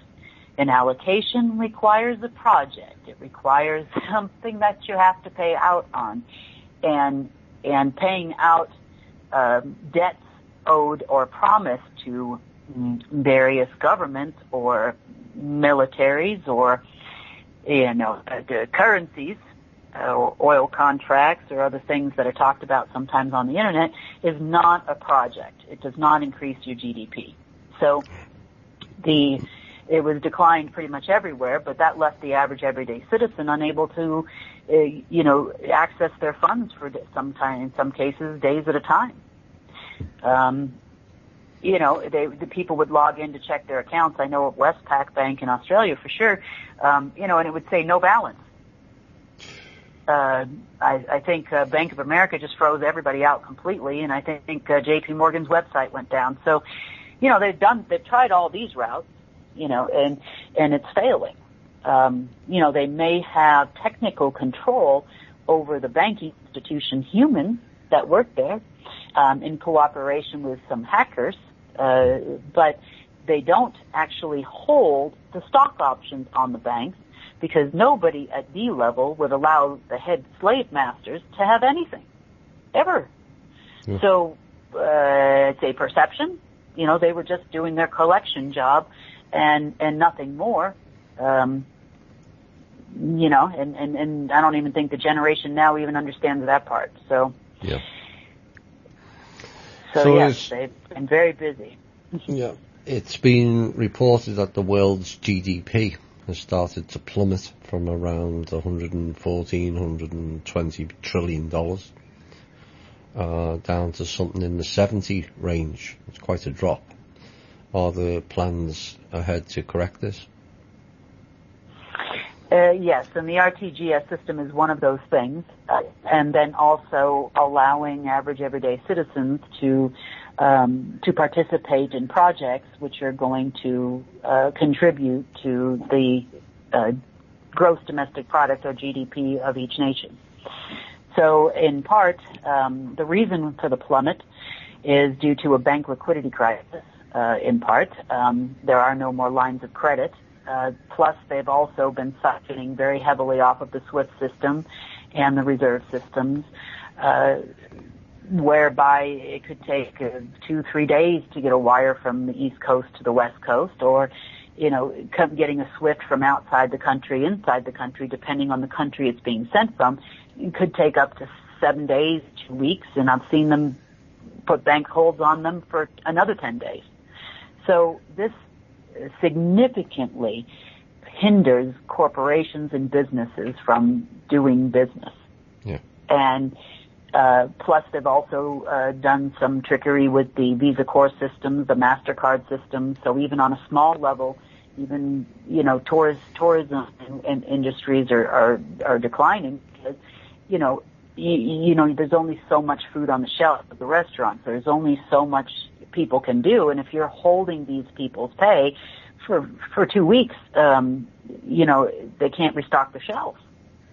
And sometimes they have to close their doors. This is happening in other countries. I know this for sure. One of the ways, and to discuss with the members here, the idea and the creation of the People's Club was actually a way to funnel people, their funds, on a private level and start from the bottom up and building industries. So ideas, companies, even things like providing a neighbor with food or shelter or assisting giving someone a hand up. Believe it or not, that actually does contribute to the GDP of the country, even in some small way, because, you're buying food, right? The food has to come from somewhere. Even if you're buying it from farmers markets, it's still making a contribution to the farmers. So we're actually, on some small way, you're contributing to the health and welfare of the country by what it is you're doing, while benefiting the average everyday citizens without having to go through a control mechanism. Yeah. The issues and the delays, obviously, you've heard about a lot of them, but we're trying to make sure that this time when the people start receiving funds to grow businesses and to help neighbors, that they actually get to keep it this time. Yeah. And there's no control mechanism over how they spend their funds.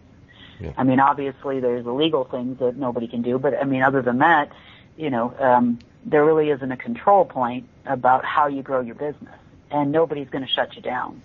Yeah.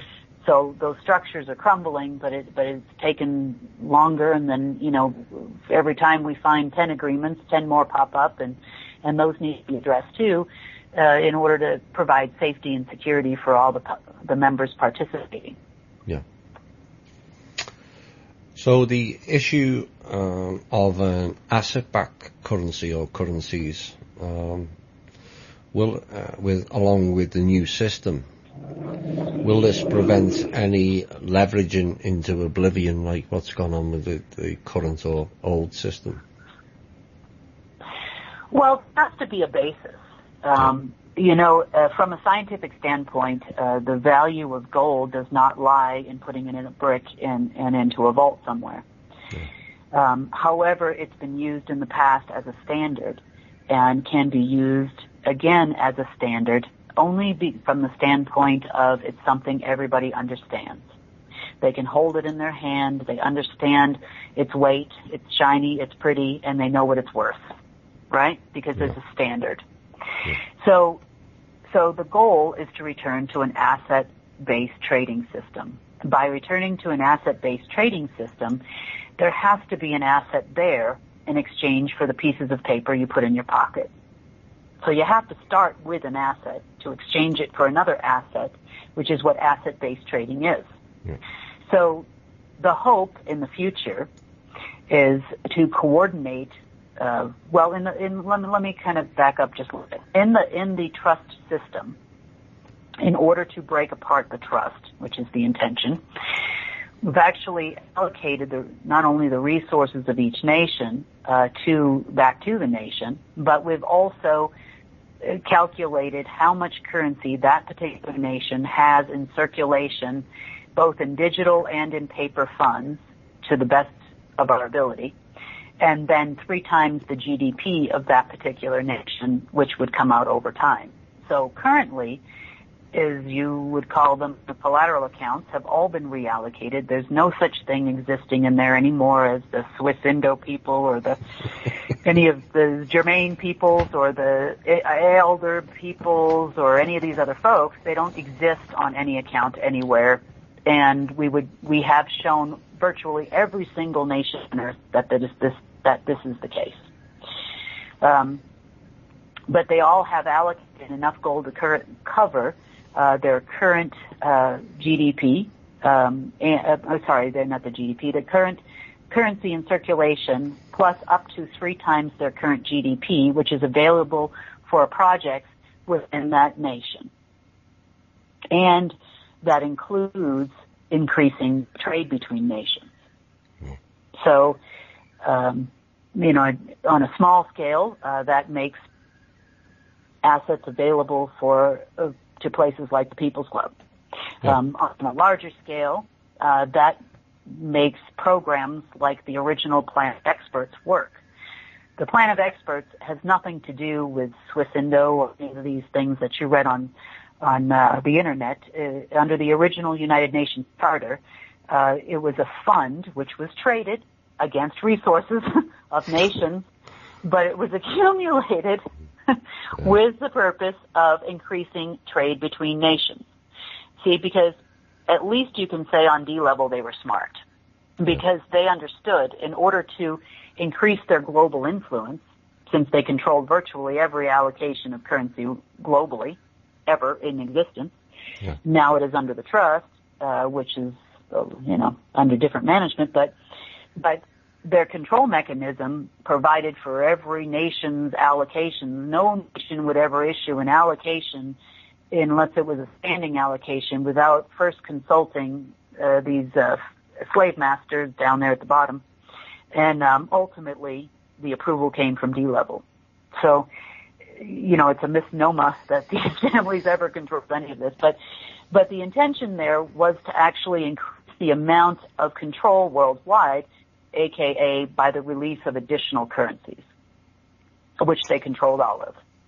So, although, there was one account that we actually left intact, but the reason why it was left intact was actually because it was designed to subsidize trade between countries. So, for example, if a country A is buying cars from Ford, they would actually pay at 50% of market value on an off-market transaction, and the trust comes in and supplements the other 50%.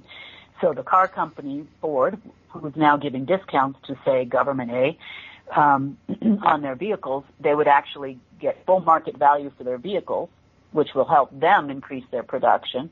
And on the other side, the government is giving even greater discount, so they're getting them at 50 cents on the dollar, so that maybe you probably noticed some of your local sheriff departments, for example, in the United States, are having vehicles that are 5, 6, 7, 10 years old, and that's because they start at federal level, and then they start going to auction to state level, and then they start going to auction to county level, and then they get down to the city level, and before you know it, the car is, 7 to 10 years old and breaking down. The same thing with police equipment and all of these other things. So it actually will bode to assist in another way, increasing the GDP of the planet and the flow of funds and proper, equipment for governments worldwide, to include pencils for schools, education, systems will be improved, all due to the plan of experts. So we're going to use their control mechanism in the reverse, is I guess the general concept. Jolly good. Right, we're going to have another music break, and we'll be back in about 8 or 9 minutes, and we'll be back with more. Bye for now.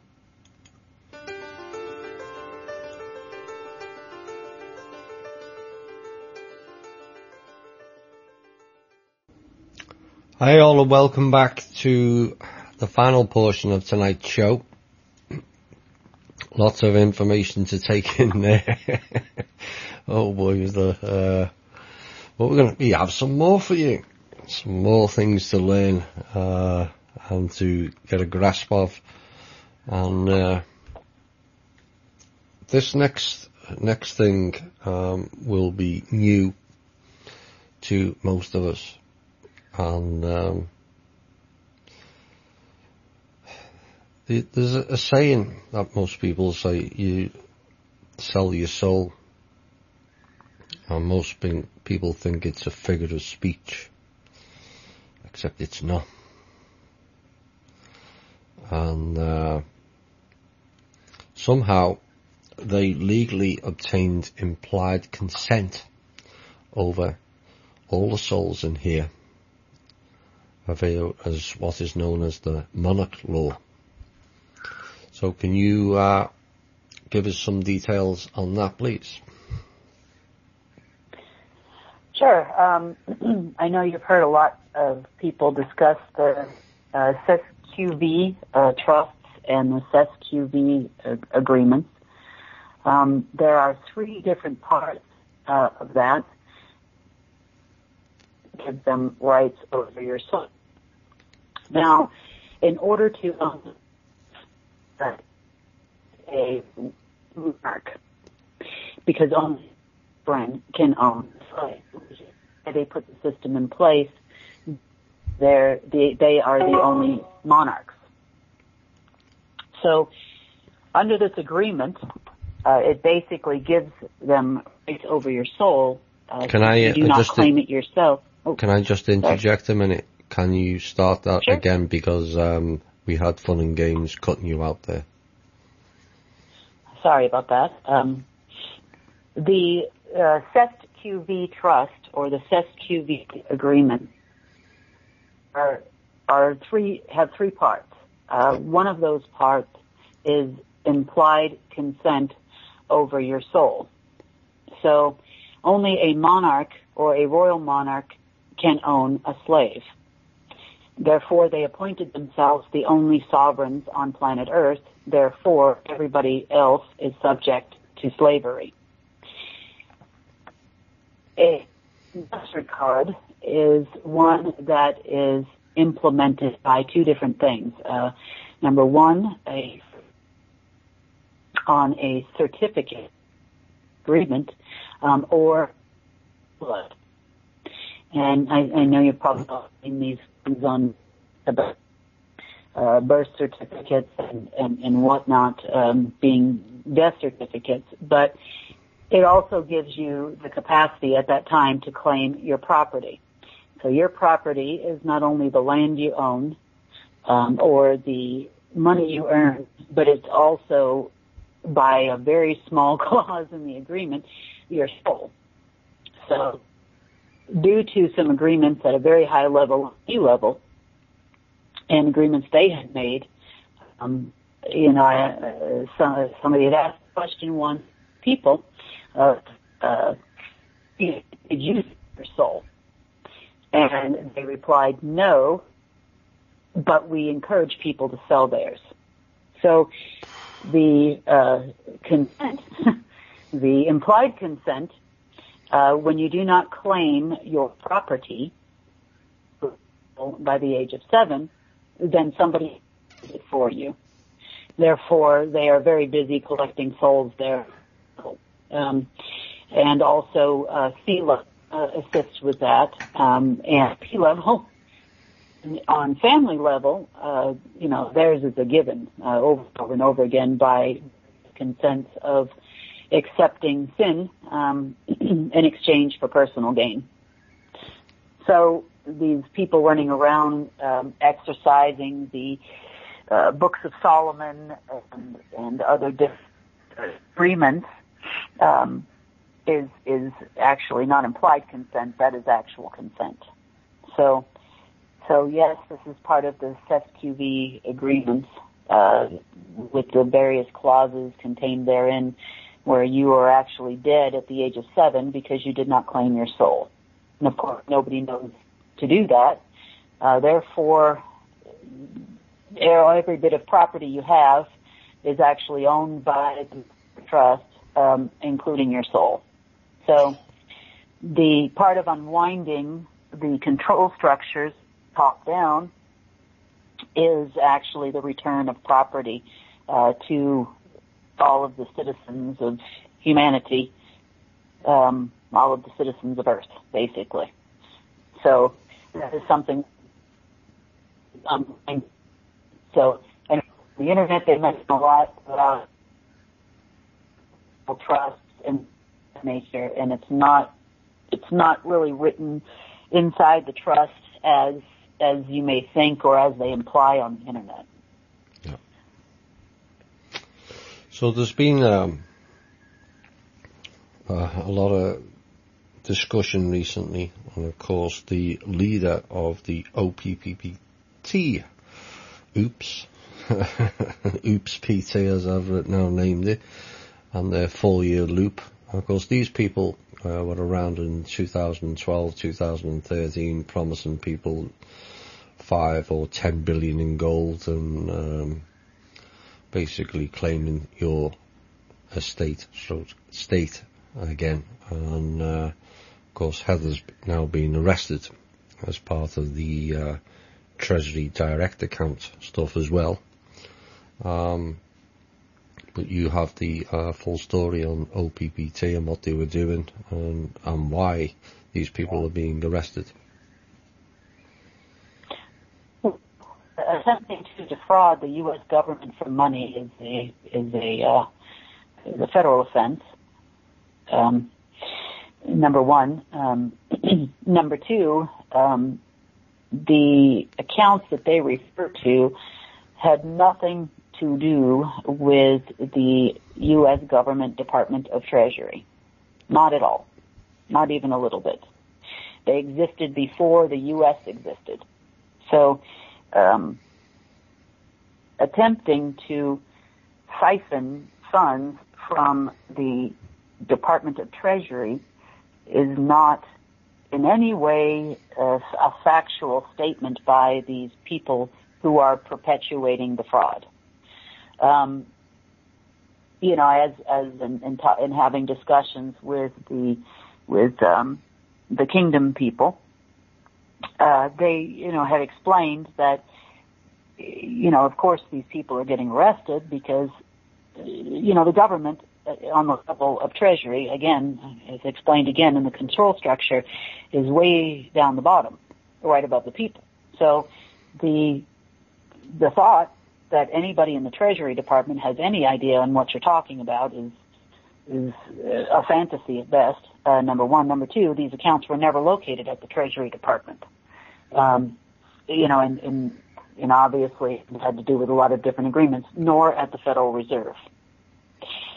So the accounts always had existed within the trust, and the funds traded and were in the trust, and of course they had ownership rights to do that as monarchs. And then, yes, some of the funds were trickling down into what is called social insurance. And social insurance accounts still were not anywhere near government accounts.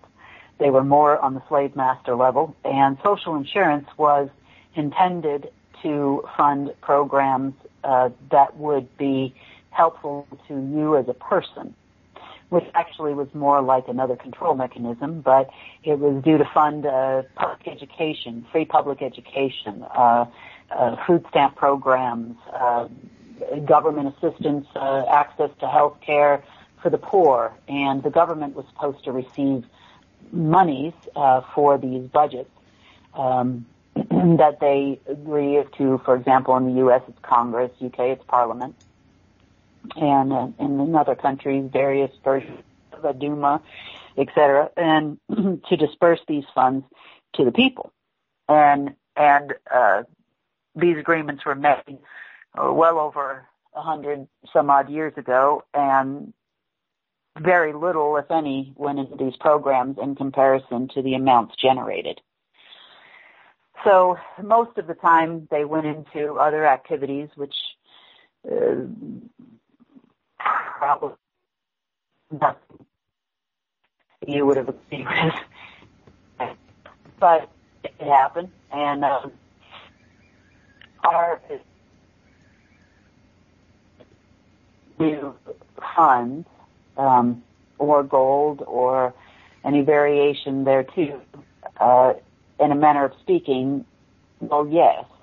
But it's because after the end of the asset base belongs to the people. So the people of Earth. Again, money works on supply and demand. The value of gold exists on supply and demand, and it's just a shiny object. And it happened to be used as a standard of currency, basically because it's valuable everywhere. So, and it is only holds to high value because they've stopped the mining of gold. So, again, everything works on supply and demand. Is there a Treasury account in the United States Department of Treasury or the Federal Reserve that belongs to each person? No, there isn't. I caution people, this is just of my own personal opinion, I would caution people on trying to cash checks on a government account that doesn't exist. It's be considered fraud. So yep. I understand probably OPT's heart might be in the right place. They may have a very small amount of knowledge on the inner workings of the system, and this is something we've experienced in a number of locations very recently over the last 60 to 90 days, where parties that may have worked for a master level or the family level or the faction level, for the everyday person. In the case of these treasury accounts, and the reason why everybody's talking about it now, in my opinion, is have no access to the trust at all. And they have very little knowledge. And they think that all of the funds returned back to all of the people.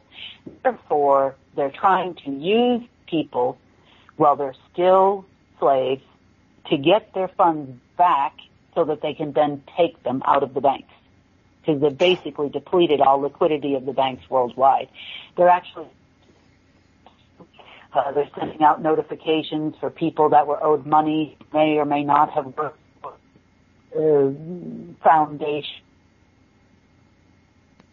others like it, that have done work, don't necessarily agree with the work, but it happened, and they got paid, and got paid with funds that were in the system, and they weren't allowed to take them out, and therefore they felt like the trust owes them money, which it technically does, because they did do work and they did earn pay. So for that reason, they will be paid. But to claim that, now is the time to go find these people with the trust and take your money and doing all this stuff, only thing it really did was give us, the trust people an opportunity to explain the truth to every individual person. So yes, there's money available for projects. There's money available for industry. Is there ability? As you can see, if it's on supply and demand, if you flood the system with that type of money, it will become worthless. So, or gold, or any other commodity, any other item. It could be sugar. It doesn't really matter. It doesn't work in the way that these people are portraying. And yes, she encouraged people to defraud the United States government, and therefore, she's ended up exactly where she probably should be. Yep. And this is the problem with people with a little bit of knowledge and thinking they know stuff. I've covered this on one of the shows. You just cannot find on the internet the levels of that's being described in tonight's show. You just can't. There's bits here and there's bits there, but there's not the full package. People are going out on a whim and seduced by the promise of wealth. Well, this is what's brought us down. This is how and why humanity has got in the mess we're in, because we're always seeking the next dollar or next pound or next euro, and that's fine if it's to do with your basic needs, but largely us in the Western world, it's more to do with competing with somebody else, and we have to stop it, because it's feeding their way and their system. We have to create and implement a new way where everyone has an abundance of the basic needs of life, and a decent lifestyle, not a wealthy one, because once you break it down, there's very few of us that listen to this show have any sort of wealth, and eventually they'll take it off you anyway. This is the way it works. That's the way the system's always been. The idea that you're going to suddenly become a multi-millionaire or billionaire overnight is ridiculous. It's the system has worked against us, but now it's about to change. And but with that change, we have to be a lot more responsible, personally responsible for how we carry out our lives and what impact it has on others. We can't carry on with the attitude of "I'm all right, Jack," and stuff everyone else. That type of competition has to end, and we go forward in a better way And yes, there might be a lot of projects coming up. It's up to you to create those projects. It's up to you to create the new way. And the idea of the People's Club is to get everyone caring and sharing for each other, looking after each other, which is something, again, us in the Western world, not just this country, the whole Western world in general has stopped caring for each other. And we're on the brink of something that's never been achieved here, and it's extraordinary times to be in. Now we're going to go into some politics. That will probably pretty much end tonight's show. There was a lot of chatter around 2 years. May have parts of the uranium situation. The one most famous for that, though, was a lady by the name of Barbie. We'll call her Barbie. Barbie had cut the original deal. Yeah. And it was in part because both Anne and Barbie are family members. And the gold had already been pledged as an asset in the past when the U.S. dollar or Federal Reserve note was actually on the gold standard. And all nations were on the gold standard. So the gold, by agreement, was due to be mined and pledged to the U.S. government in support of the dollars, and then the dollars would go to the citizens, right? So, or whatever certificates or however you want to call them. You got to be careful of the legal trickery. Yeah. So that was the dispersion of gold to citizens. Now, there are many other minerals which lie in and around gold, and uranium being one of them. And yes, these two lovely ladies had cut a deal with for some additional cash from people of another nation. Everybody understands pretty well now from the two nations that that agreement really wasn't valid because the agreement to manage said assets had already expired by that point.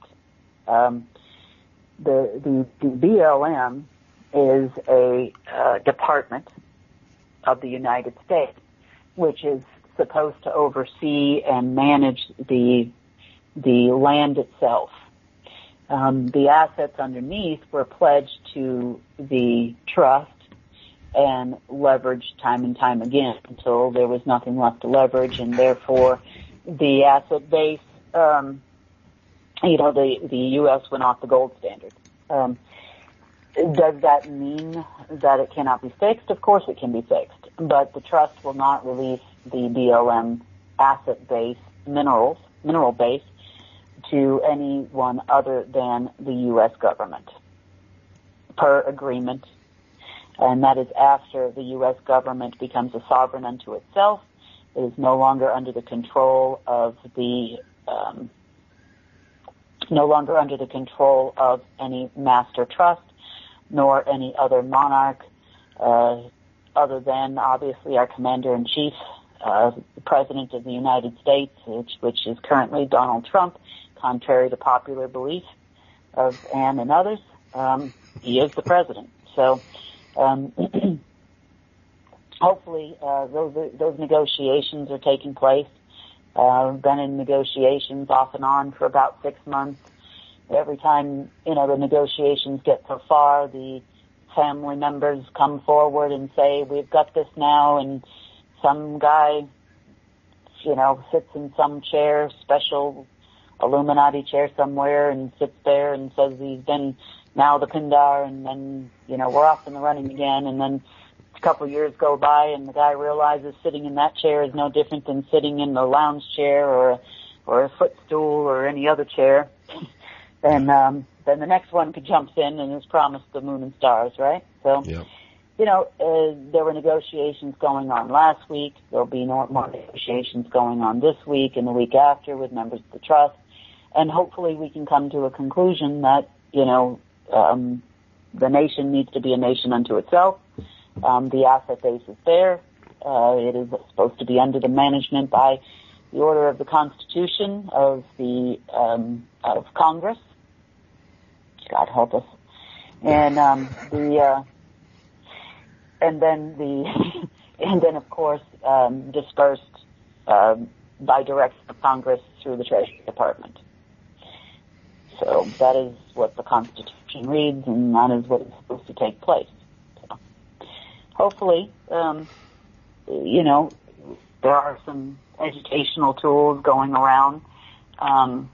We have some resistance because the members who no longer have access to assets, including Chinese elders and otherwise, are jumping up and down, claiming they're going to implement some new currencies in the world, with, maybe they'll be backed by chewing gum or something else that's prevalent, the tea of China, something, and then these people that hold all this dinar are going to be paid ridiculous sums of money. And it goes against every rule of macroeconomics existing, and so I don't really see that happening. But there is a lot of tea in China, so you never know. Yeah, the legendary RV. I think we're up to about 1,019 failed attempts at the moment, and counting. One day, the stupidity will end and see some common sense, and we can all get on with correcting the things that have gone wrong on this planet, and it won't be done by Chinese elders and bogus dragon groups, no matter what colour they are. And it's time the people, some of the top brass people in this country started acting for and on behalf of this country and its people. They're the ones that count, not Rothschilds and et al. So, carry on. Sorry. I was just going to say that, we understand, even as citizens of the nations, we all understand that these family members have caused great destruction all over the world. And they put the fear of, I would say God, but not really, but the fear of some entity somewhere, into all of these high-ranking members of government on all 39 levels, and we understand that. But remember, love conquers fear. And I'm going to be very logical about it. Love of country is also a love, right? Sure. Love of people is also a love. Your family, you love your family. And, it has been proven that, mothers of children have lifted cars and walked through fire, to save their children. And, that fear kind of goes away. Yeah. And love will actually, love of their children conquers that fear.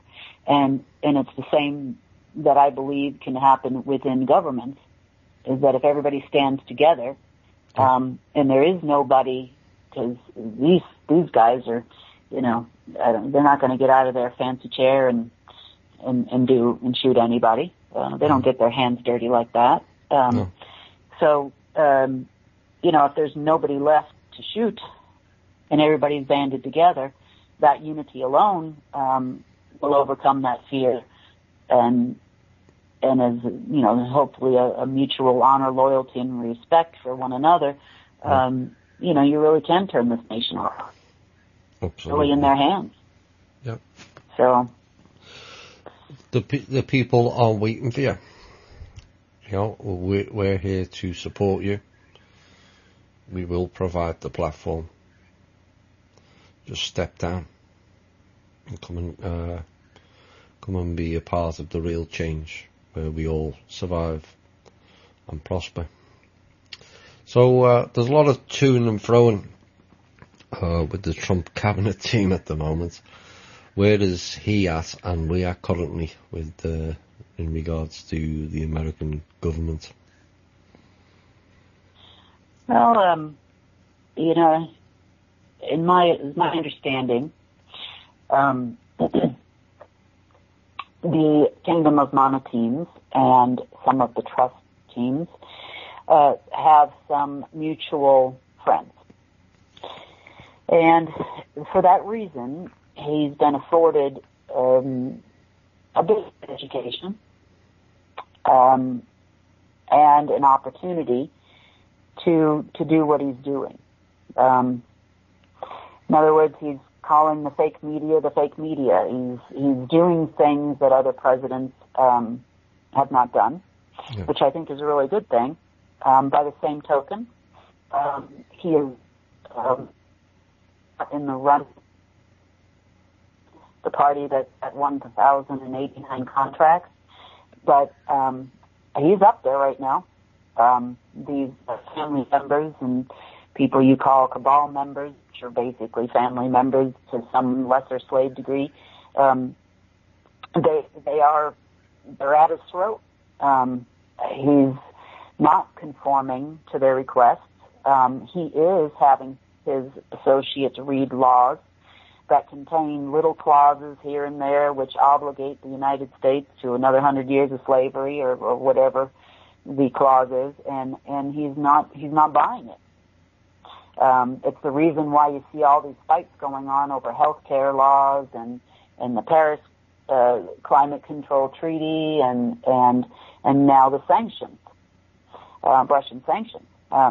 There's always just that one or two liner in there and everything they try to pass by this man.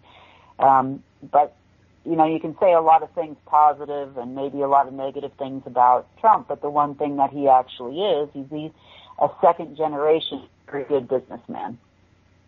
And a good businessman reads every line in every contract ever passing by their desk before they sign it. So that might be them personally, it might be their legal teams, but he's doing it. And he's trying to protect the country the best that he can. And, he opted for this at this time. So, we should all be thanking our lucky stars as citizens of the world that it is not Hillary. Yeah. Because, well, yeah, it doesn't matter what country you're a citizen of. We should all be thanking our lucky stars. We've been, yeah. I know Trump kind of split to opinion.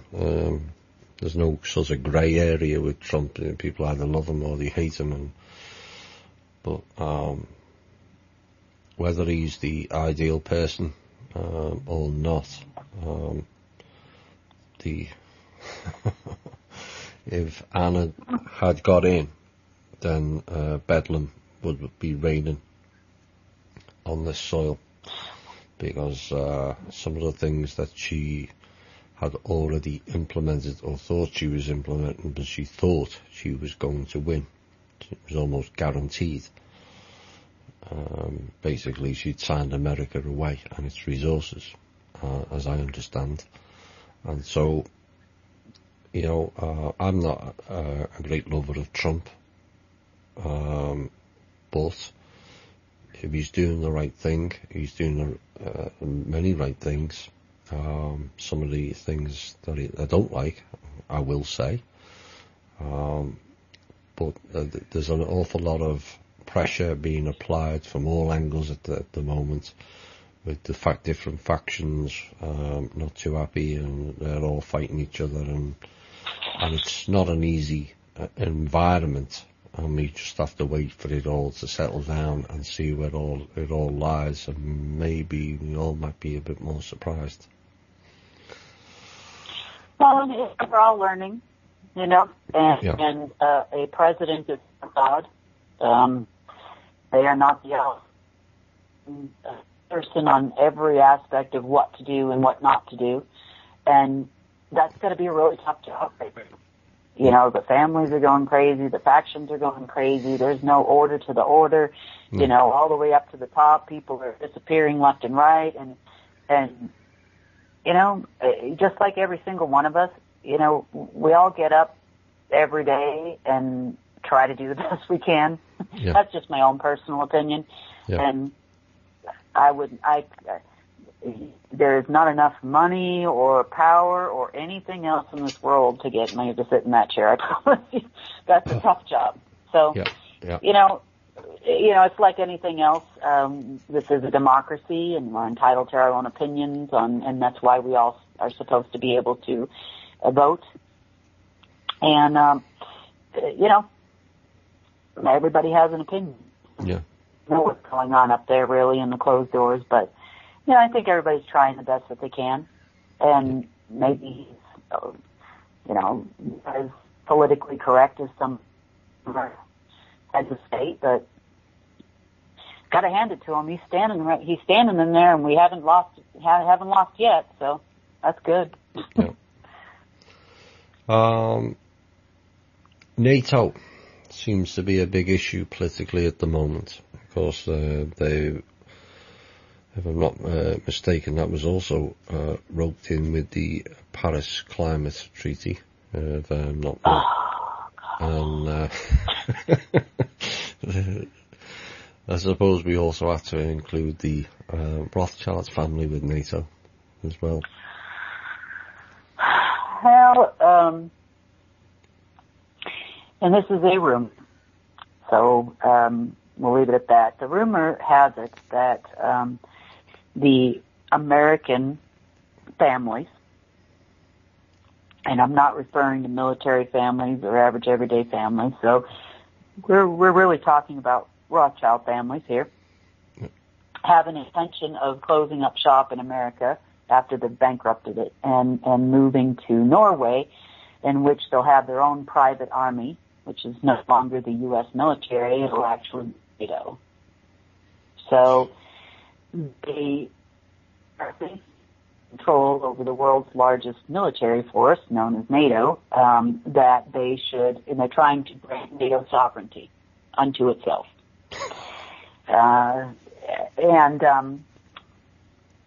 Apparently the new home for them will be Norway, and they will be running NATO, doing what I'm not exactly sure, because even the resources that NATO could possibly acquire for them have already been leveraged. So, there comes a point where they're not asking themselves, and then what? Yeah. They keep executing on these Swiss cheese plans with so many holes it would make Swiss cheese envious, and they never get to the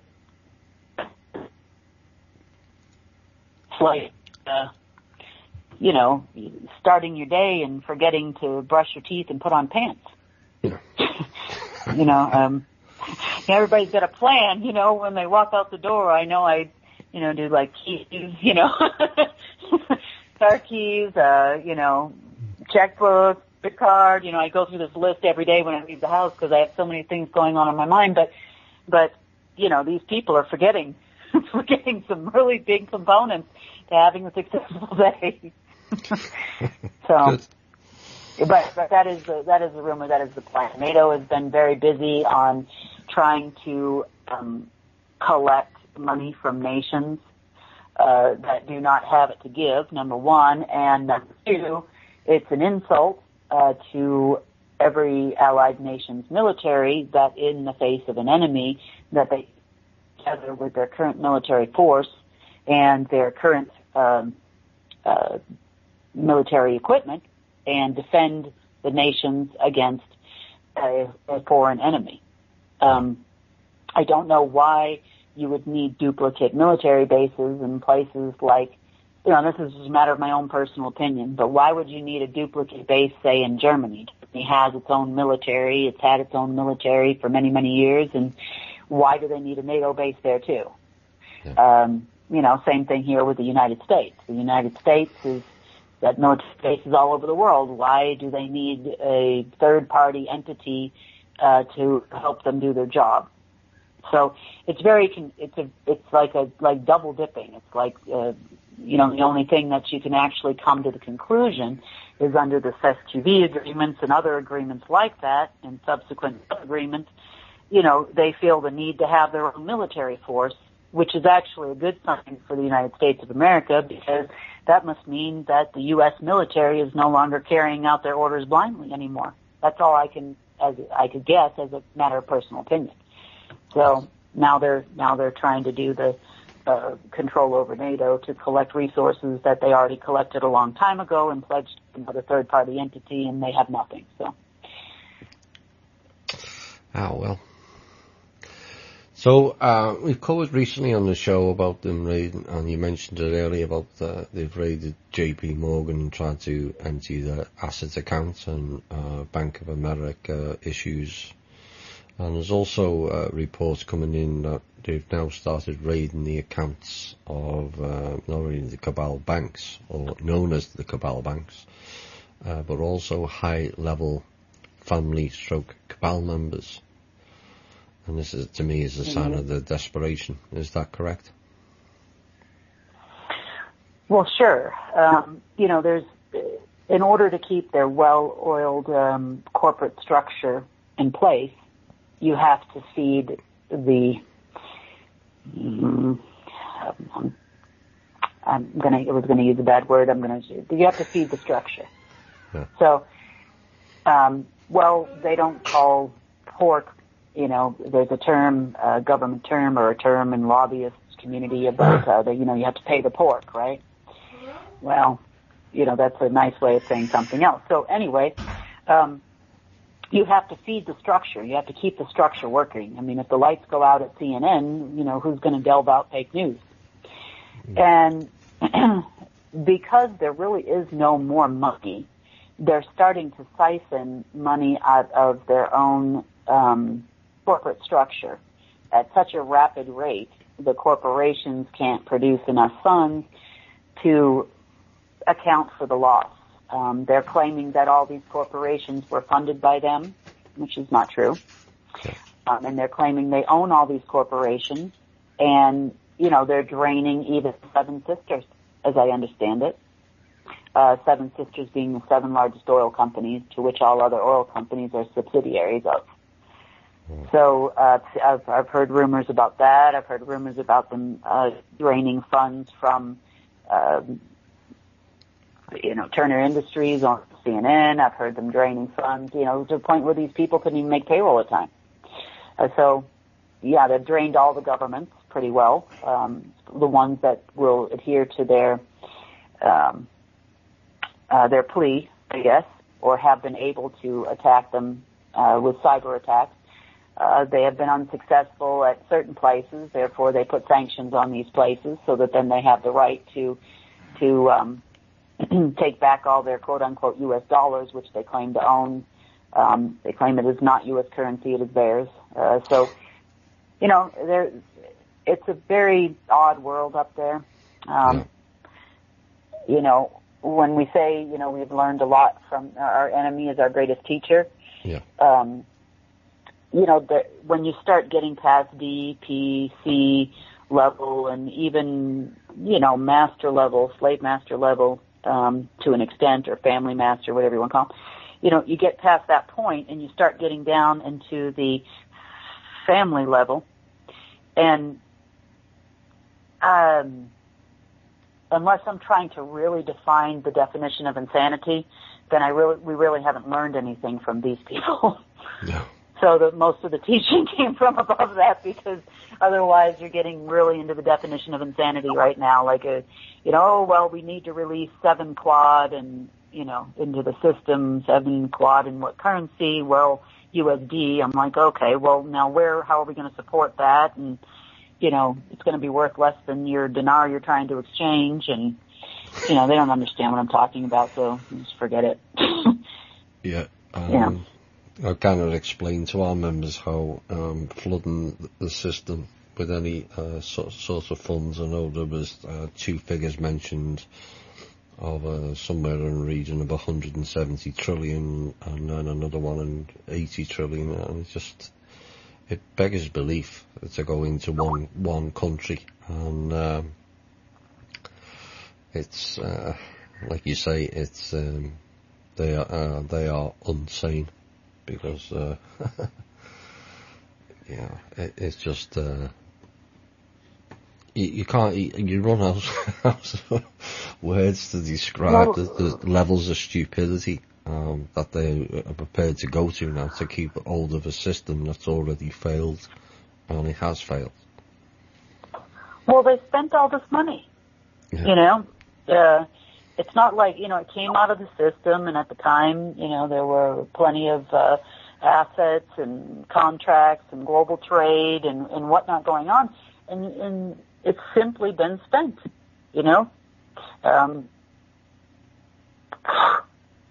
with no access to the accounts and doing all the black magic and money magic and whatever they're doing behind the scenes, it doesn't work anymore.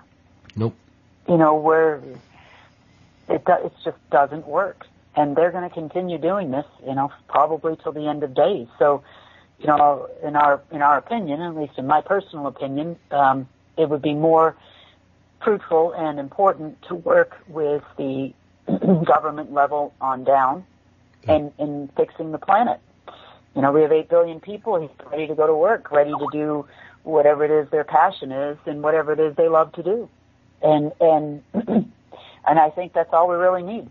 I don't really think we need any other levels or anybody else. And I think if everybody can just get along and, respect our differences and embrace our likeness, we can all get along just fine and start fixing this planet.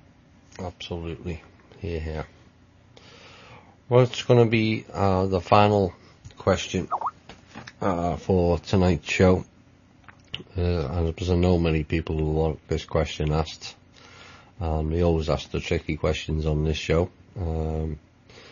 What is the status of or for the funding for the People's Club? Well, again, we need a bank in the United States that can take the funds, and we also need enough protection in place to where the members can keep the funds and then use the funds, right? So we have a severe problem we've been working on, in regards to Fed wire systems and other things that are, money is going missing all over the place. So would like to say it'll be, 2 weeks. But I also know our teams are very good at what they do. I know they're working very, very hard. And I do anticipate it, being very soon. We wish it was sooner. We were hoping it was going to be, in our first round of negotiations, which were taking place, 6-8 months ago. Yeah. Whereby, things seemed to be going very well, and then the families jumped back in, and, their Paris Treaty didn't go the way they thought, or their, leveraging of other countries' assets didn't go the way they thought, and then they came back and said, oh, we're going to pay y'all, and, this time, and then they talked to the Treasury Department and this department and all their people they have in everywhere, and, and then we're getting help from United States banks. So, we are, I promise you, we are all doing the best that we possibly can, and I know the Kingdom of Manna people are plowing through everything they can, legally, politically, banking, cyber, and they're doing a great job. So I applaud them and all the members of the team. Yes. Final word? Well, nothing to fear but fear itself. Fear is a created emotion. It did not exist in our world until the control structures started to take place. Remember, love will always conquer fear. And, be kind to one another. It doesn't take money to help another soul. It takes time, sometimes a little extra effort, going that little extra mile. We need to take care of each other. Yep. Money is not going to solve all problems. There's still a mentality of people wanting to point fingers at the government or point fingers at these other groups and families and whatnot. They're just all people. They're all beings. Everybody came from the same place. Yeah. And they're not to be worshipped as gods. We're not to worship each other as gods. And, we need, but we are all equals. And a lot of us are all struggling with the same things. Everybody's been lied to. Everybody's tired. But just remember, helping one another is a start. Coming up with businesses that will help other people, that will provide people with good, clean food, and all the things that we all desire. Just remember, do it from your heart. Do it from what you're passionate about, because then you're going to do it with full success, and it's not even going to feel like work to you. Yeah. So just really take care of each other. Stay in faith. There may be a point in time where the kingdom people may call upon you to help the country or help your neighbor, and just ready. And you don't have to be strong, and you don't have to be able to shoot a gun to make that happen. No. Everybody is important. Yeah. To make their contribution. Absolutely. Well, we thank you for giving us your time.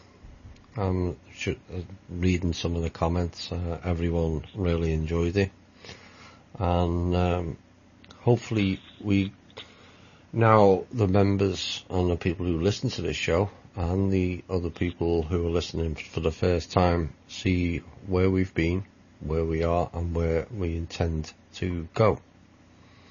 It's important that we all come together. It's important that we exercise patience, because you've listened tonight to a whole heap of structures that have been in essence a 16,500 year structure that in essence has been collapsed to the point of no return within a decade. It's unprecedented.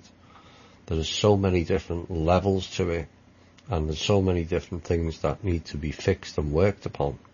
Somewhere in the region of 500 different elements to it, and all have to be in a row and lined up and nailed down, and all the legal work has to be done, and all the negotiations has to be done, and in the meantime people are facing threats to themselves and the groups.